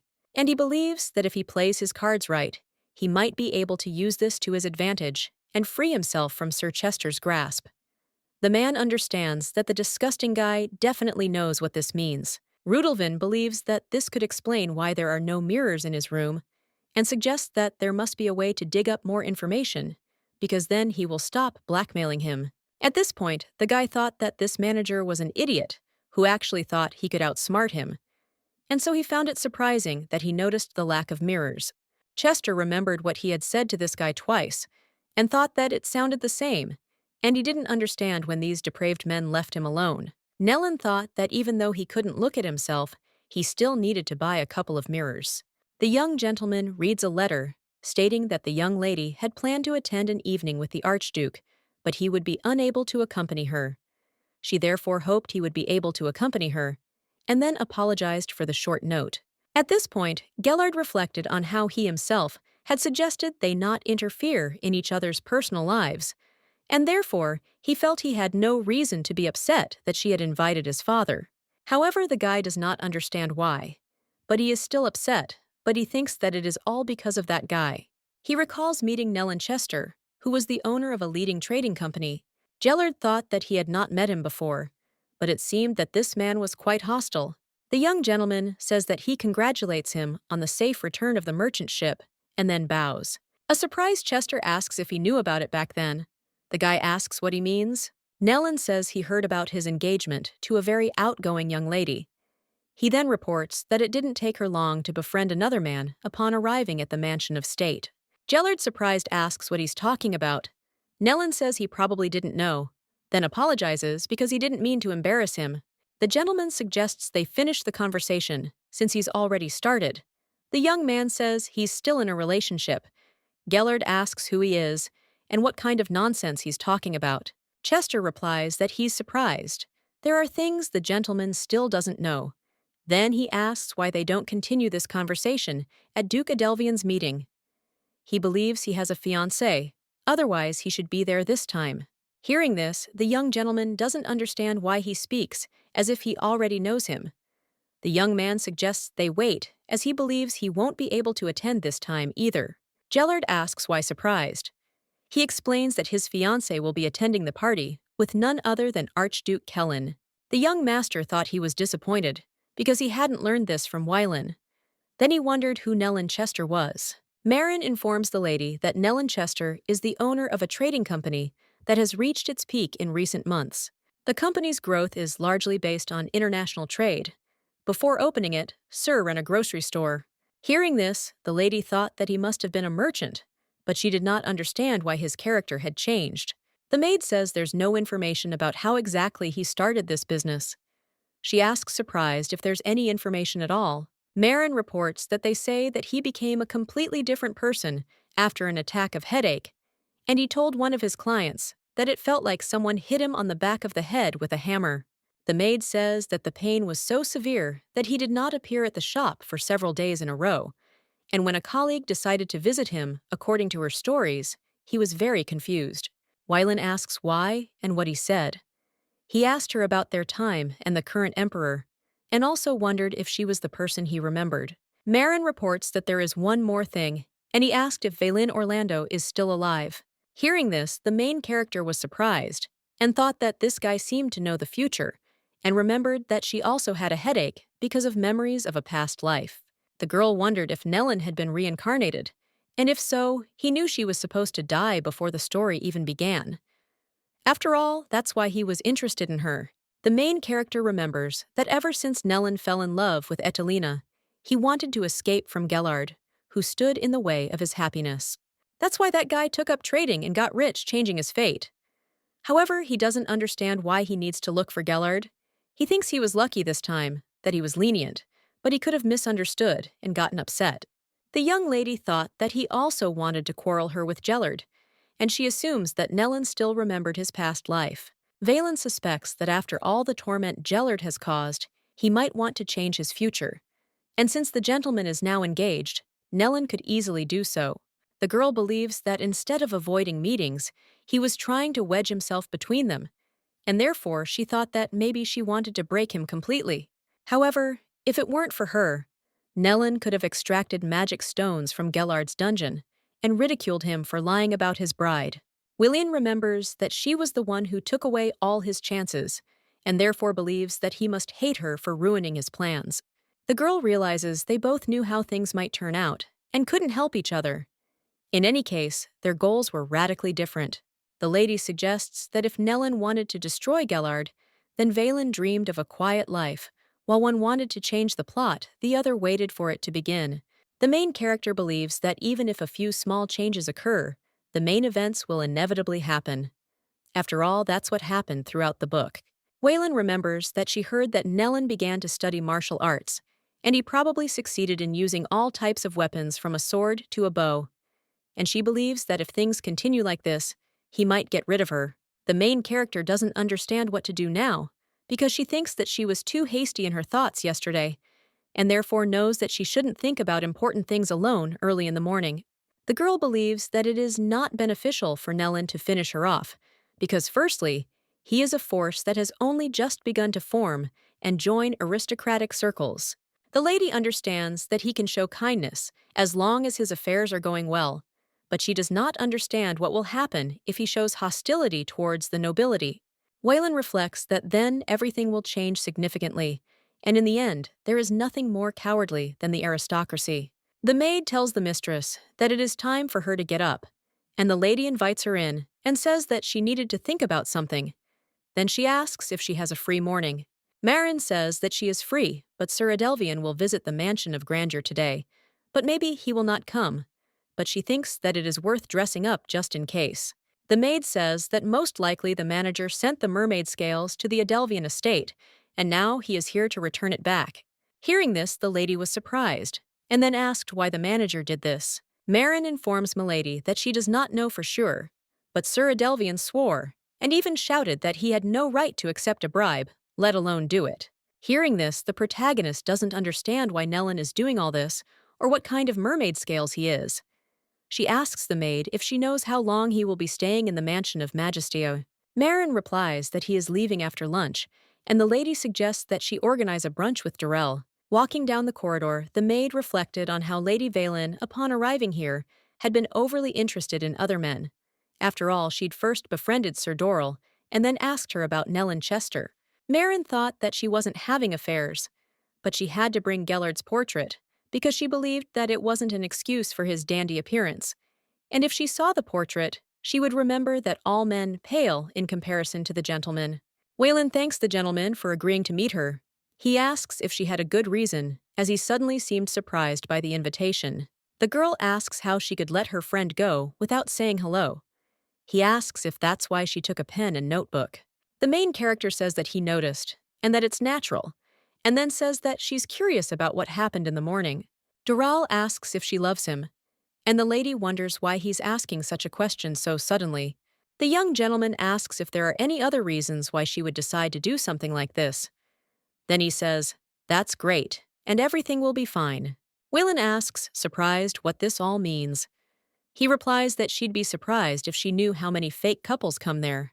The father talks to such people, but he senses deception a mile away and thinks that such fake or badly relatable couples are trying to seduce his mother. Derell says that let her be convinced that everyone will find out about her attitude towards that illegitimate child, so much that everyone will feel uncomfortable because they think that this will be enough to convince the father. Valen says she'll take this into account and thanks him for the helpful advice, then says there's still one more thing to do, and then asks if they're friends. He replies that they are. The girl asks if he thinks he's being a little rude to her friend's fiancé, who he considers an illegitimate son.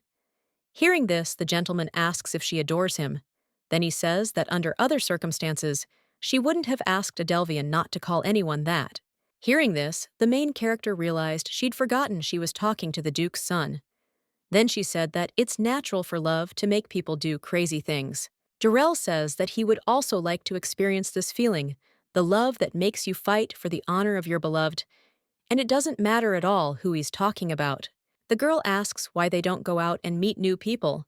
He asks what if he meets a dumb woman, and then claims he'd rather be single than love a dumb woman. The guy says he thinks he'll only recognize someone as smart as her. Wyland says she didn't hear him because he spoke too quietly. The guy replies that it's nothing important, and then suggests they attack the food. At this time, the main character thought that she needed to tell Gellard about Doral's advice. The lady thought about how Marine had been nowhere since lunch, and that she couldn't trust Rudelvin with this letter, and thought she would have to send it herself. When the lady went out into the corridor, she became interested in where the mailroom was, and at that time, she did not even notice that Nellen was watching her. The butler informs the gentleman that a letter has arrived from Lady Valen. He says it contains information received from Sir Adelvian. Gellard asks if he mentioned that she met Sir Adelvian.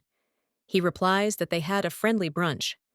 Hearing this, the gentleman is confused as to how they became so close, then recalls that there was no mention of Sir Adelvian staying at the Mansion of Majesty. The boy thought about how he knew this gentleman was there from time to time. However, he believed that if he had shown up without a reservation, his father would have told him about it. He realized she was waiting for an opportunity to improve relations between him and the Adelvian family. Gellard thought about how Sir Adelvian had come to the Mansion of Majesty to meet with Vaylin. He was thinking that not only was she eating with another man, but she was also rubbing his nose in it. And so he thought she wanted to make him jealous. The gentleman asks if she'll be back soon. Indigo asks if he's talking about the lady. The guy says she was only planning to leave for a short time, and recalls how she only said she'd stay for a couple of days, but suddenly ended up staying for a week. The gentleman thought that an engagement to Sarah Delvian would be more advantageous for Valine. However, the thought that she might be happy with someone else frightens him. Gellard thought that he needed Valine, and he believed that he couldn't give her to someone else. At this point, the main character saw a guy at her door and wondered what he was doing there. She then turned to him and said it must be him. And when the guy sees the lady, he asks her in surprise if she knows him. Meanwhile, the main character doesn't understand why Nellen is pretending to see her for the first time, and assumes he was asking others whether she's alive or not. William thought that he was a minor character, and he knew her name, but not what she looked like, and therefore believed that he certainly would not recognize her. The girl asks how she couldn't recognize him, and then says that he is the owner of a well-known trading company in Chester, and she congratulates him on the successful opening of a major trade route. At this time, the main character thought that if these guesses were true, then Nellen remembered his past life, and he might try to harm her, when he realized that she was deviating from the original storyline. Considering he knows so much about the events leading up to the affair, he may not be from a past life at all, but the lady believes he could still pose a threat. Waylene says that she heard that he was staying at the Grand Mansion, but she had no idea that they lived on the same floor, and at that time, she thought about him simply leaving. The guy asks her if she knew he was staying there, and then says it's strange since he never told anyone about it. The lady says she heard it from her maid because she noticed him recently, and then says he's practically a celebrity here. Nellen says he's interested, and then he says that no matter how beautiful it is, he thinks there are a lot of prying eyes here. The girl says she hopes he really likes it here. Suddenly, the guy grabs the girl's hand and says that since they've met, they might as well introduce themselves. He claims the lady knows who he is, but he doesn't know who she is, and then asks if that's fair. The main character says that, unlike him, she's not as famous, and therefore it would be awkward if she introduced herself formally. And then she thought about how he wouldn't let her go until he told her his name. But suddenly, a maid approaches them and tells Milady that she's been looking all over her, then takes his hand from the girl. She says the count called and asked to speak with her, and she frightened her by disappearing. At this point, the mistress doesn't realize she usually doesn't chat so much with Marine. The maid insists it's urgent, and they must return to Milady's room immediately. Whelan realized that Marin was trying to help her out of this situation. She then turned to the gentleman and apologized, explaining that she had to take a call from her father. Nellin asks if they can continue their conversation next time. He thinks there was no need for her to make that up, and thinks he might have been too harsh in his joke. Chester noticed a listening device in the royal apartments and couldn't believe what Rudelwin was trying to install. But he realized he couldn't escape his grasp with such a trick. The guy thought that it was good that he had the chance to see him sneaking towards the royal apartments when Wileen left the room. However, he thinks that otherwise everything could have become more complicated. Nellin believes his manager has stumbled upon something quite interesting. He believes this girl is his prey, but he needs him too. At this time, the maid apologizes and says that the mistress must be shocked by her behavior, and then says that she did not know what else to do. Whelan says everything is fine, and she helped her out a lot. Marin says she's really sorry because she only stepped out for a moment to pick up some things and didn't think anything like this would happen. Milady claims that everything is fine, and then asks what she bought. The maid says she thought it might help her, and then reveals she's prepared a portrait of the Gellard. She says that by looking at his face every day, the mistress won't be distracted by other men. The next day, the main character says she can't believe it's time to go back. Marine says she's right, because time really did fly by. Whelan reflected that she had been so preoccupied with her work that she hadn't had the chance to interact with the people on the guest list. However, she supposed she should probably be grateful for having been able to befriend Derell. Gellard meets the girl and says he's come to pick her up. At this point, the main character realizes she's been staring at this portrait for so long that she's almost hallucinating it. But when the guy approached her again, the lady, surprised, asked what he was doing there. He replied that he'd come to pick up his daughter-in-law, who had just rested. And then he thought about how he couldn't get the thought of her with another man out of his head, but he felt he couldn't tell her about it. Gellard wondered if she really thought he would let another man take her away. When the guy sees his portrait, he asks what it is. She explains that it's his portrait, and he can't believe she bought it, knowing the whole town will talk about how she chose it, and he feels stupid for doubting her, even for a moment. Whelan says that if he doesn't mind, she'd like to keep it. The guy says that, then he'd also like to have a portrait of her. The lady says that sounds great. The priest says her immune system is weakened, and there is some damage to the tissues of her respiratory tract, but otherwise she is healthy. The master asks what the doctor said. The butler informs him that the test results will be back next week. At this point, the master reflects that if the source of the illness can't be found, even with magic and sacred powers, then it's unlikely that Valen is suffering from the dungeon disease. Gellard thought about waiting for an official diagnosis to tell her about the herbs. The young gentleman asks the girl if she's decided what to wear to Duke Adelvian's soirée. He informs her that the dress code is pink and translucent, and then suggests that if she doesn't mind, they could wear matching outfits. At this point, the young lady was thinking she wasn't sure she could wear something that color. Meanwhile, the boy wondered if it was too early to ask about matching outfits, but he thought he simply wanted to show Derell that he was Wyland's fiancé. Gellard seemed to be less than thrilled with the idea, and then asked why they didn't have dinner together that evening, as she thought they should discuss his new class schedule. Whelan apologizes, and then asks how she could forget such an important thing. The young master tells her not to worry, as he believes that's the whole point of her vacation. The guy kisses his mistress's hand and says he'll pick her up before dinner. She agrees and says they'll see each other later. At this point, Edelina's parents ask her when she plans to remember her great-grandfather's name. She insists she knows his name and just got it mixed up, then claims she needs to know so many names. Senorita tells Milord not to be so harsh, and then claims that her daughter is not usually like this, and she doesn't know what came over her. Oren says it's silly, because last week she couldn't even tell him how old her grandfather was when he died.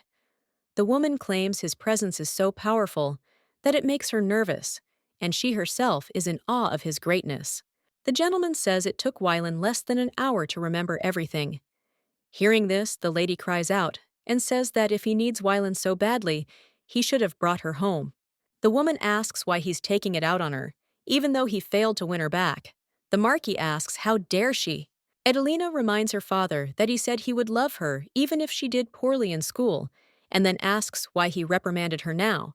And then father injures his hand. Oren tells the lady to quickly give her something to stop the bleeding, and he screams, saying that his daughter is a spoiled brat. The Marquis hugs the woman and says that this is what he needed, because she is his only medicine. And when the woman calmed the gentleman down, she ran after Etelina. The girl asks why everyone is against her, and also wonders why they stopped loving her simply because she is who she is. The girl remembers that her mother promised that this wouldn't change even if she became the heir. Edelina recalls that she said she could simply leave all her studies to Wylan, and all she had to do was be beautiful. However, she believes there's nothing good about being an heiress. The girl believes that all this talk about her being able to date and make friends once she became the heiress was a lie, and she believes that if she had known everything in advance, she would not have allowed Wylan to marry. Although Etelina became an heiress, she was still an illegitimate child, so she was almost never invited to aristocratic parties. And on those rare occasions when she did pass through them, her lack of social skills ensured that she would return home without saying a word the entire evening. Not only that, but her outfits were often provocative and inappropriate for such gatherings, making her the target of ridicule. The girl understands that everything was relatively fine, but she was constantly compared to Wylan. Mom asks Etelina if she hears her, and then asks why she continues to irritate the Count, and wonders how many times she has to tell her to put up with it. The woman asks if she wants to spend the rest of her life with this old crank, trying to make him happy. Then she claims that if it weren't for him, they'd be living on the street. She also asks if she doesn't feel sorry for her mother for dancing to his tune. The mother explains that she had a hard life, but her daughter grew up with everything she could ever dream of. Then she asks if there's anything to complain about. Edelina tells her not to scream like that, and then asks, what if her father hears? Her mother says that, even now, she's only concerned about what this man will think, and insists that he never thinks about her. The woman says the way she looks at her is exactly like those green eyes that looked down on her for being an unknown actress, and they spoke for themselves. She was the wife, and she was also the mistress. Mom asks how it all came to this, and then says that before they were a big happy family, where everyone played a certain role. Edelina realizes that she was the one who received all the love, and Wylan was the one who received all the anger, and she began to wonder if all this was happening because she left. Edelina wants Wylan to come back and take all the anger onto herself so that she can be loved again. Meanwhile, a maid hands Milady a blanket and asks if she's cold. Wylan thanks her and says, it's not just goosebumps that's causing her to crawl. She doesn't understand why she has this foreboding, but she figures she needs to concentrate as the Duke's reception is tomorrow. When the main character put on her new dress, she thought it fit perfectly. She remembered how she used to wear Etelina's clothes, which meant she had to spend the entire morning choosing an outfit that would suit her figure, and the maids often made fun of her. Wylan didn't think that a dress could be both beautiful and comfortable. The maid thought that her chestnut hair and pink dress looked delightful, and that my lady had a keen eye. The main character thought that she was glad that she met the seamstress, and remembered that her sister often visited this store. A couple of days ago in a seamstress's shop, a dressmaker said that she was grateful to the lady for something, but that she still counted on her competence. Wylan says she's been making clothes her whole life, and then asks who else she would go to for advice. The woman asks if she wants a pink outfit, and suggests using plum as the main color. The main character says plum is certainly good, but then asks if it wasn't outdated 20 years ago. The lady replies that history repeats itself, and fashion is no exception. The seamstress claims that the polonaise is back in fashion, and therefore it will not seem outdated, but rather stylish. Wylan thought that it sounded promising, and that maybe everything looked better than she thought. The seamstress asks, How about adding light pink lace and ruffles to the petticoat, as she thinks it will make the look even more stylish? She says that if they make the sleeves collar and braid light pink, the dress will be very pretty. The woman says she might think she wouldn't look good in pink because of her brown hair and green eyes, but when she sees herself in the dress, she definitely won't be disappointed. She'll do her best to make sure the dress highlights her best features. The maid asks Milady if she'd like to wear a hat, because a snowstorm is raging outside. She replies that she'd prefer to go without it to protect her hair. Marin reminds her that Master Gellard personally chose it. The maid asks to at least allow her to attach the brooch, and then informs her that the test results will be available today, and therefore suggests that Milady not worry, since she will hide them until her return. The young gentleman asks the lady if she's ready yet. When he sees her, he says she looks great, and it's as if the dress code was designed especially for her. Waylon, hearing this, says that it's wonderful, because he believes that this is exactly the kind of compliment he should give his partner on the first date. Gellard thanks the lady because he considers her a great teacher, and then he thinks about how she didn't wear the hat he gave her, but she did wear the brooch, and he's happy just because she chose one of her gifts. The young master orders the carriage to stop, and then turns to Weiling and asks if she'll wait a minute. She asks where he ran off to. Gellard says that this is their first time going out together, and asks if she will accept these flowers. He explains that it took some time to find a shop, but luckily they found a flower shop that was open in the winters. At that time, the girl could not even imagine that she would ever accept flowers, especially from Gellard. At this moment, the guy looked at the girl and thought that she reminded him of a meadow, and he thinks that's probably why red roses suit him so much better. But the way she looks at the roses makes him feel warm inside, and he hopes to see many more smiles like hers for a long time to come. When Derell saw them together, he said he was glad to see Lady Valen. She asked how he was doing, and the gentleman asked what kind of flowers they were.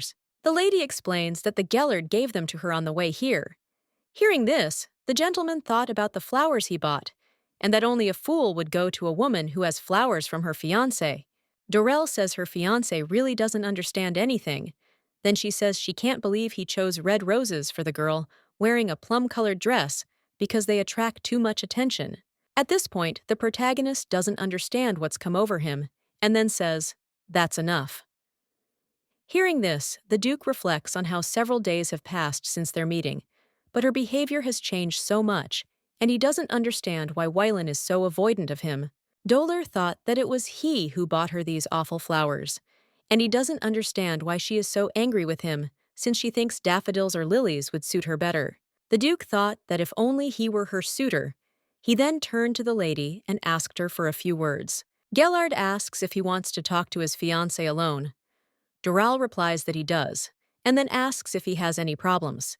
The guy apologizes and then says he needs to discuss a very important matter with Weiland. Derell asks if he's here to meet his father, and then says he hasn't arrived yet, and they have plenty of time. Gellard says that he will still stay with them because he believes there is no reason to leave them alone. Meanwhile, the main character was thinking about how strange Gellard had been acting lately. Everything from the way he'd stared at her this morning to the flowers he'd bought her out of the blue. And now he was insisting she not be alone with Derell. The Duke thought that, judging by the way Gellard was looking at her, it couldn't be that he considered her an ordinary friend, and therefore believed that under no circumstances should they be left alone. At this time, the guy with blonde hair does not understand what kind of person just approaches a friend when her fiancé is standing next to her. Gellard doesn't understand what's wrong with him, because he knew she was engaged from the start, and he doesn't know why it suddenly bothers him. He feels like he's finally found the love he's been desperately waiting for. Suddenly, the Duke and his wife approached them. At this point, the main character thought it was a relief, because with the Duke's arrival, Derell would probably join him. The Duke says he didn't know they knew his son. His wife says he's disturbing the young couple, and the Duke asks what that means, believing they'll all soon be important allies. The guy says he wants to introduce himself properly, then reveals his name is Gellard Lisseltane, and says may his family be forever blessed with joy. His girlfriend asks how the Duke and Duchess of Adelvian are doing, and reveals her name is Valen Lisseltane. The Duke says they seem to be the same age as his son, but they look like they're from another planet. His wife agrees, then says they have sweet manners, and doesn't think she was like that at their age. The gentleman turns to his wife and objects, then says that it's not true because ever since he met her, she's always been charming, and he was so flattered by her greeting that he was speechless. The Duke thought that the rumors that she was giving him lessons in nobility were true, and he doubted whether they could be useful, but he was nevertheless impressed. The Duchess thought that this was connected with another Orlando, and when she thinks about her friend Celestine, she doesn't understand whether she would be happy about this, and she wonders whether she would be happy. Celestine and Fiorine were longtime pen pals. Fiorine was one of the first to disapprove of Celestine's decision to become Archduke Lieselton's mistress, but her friend insisted that she truly loved him and had never met anyone who understood her as well as he did and shared the same values. Celestine says he doesn't care that she hates wearing thick makeup and dangling wigs. Even if everyone else calls her a weirdo and points fingers, the Archduke will love her for who she is. The girl says he even thanked her for helping him be true to himself, and then asks Fiorine if she'll support her. She then says that when she settles in Asfaldian, they'll be able to see each other a little more often. A little later, Celestine became pregnant and gave birth to a child who looked like her, a blonde boy with matching eyes. Her charming baby became a muse for many artists. However, Fiorine could no longer exchange letters with Celestine, much less meet her and her child.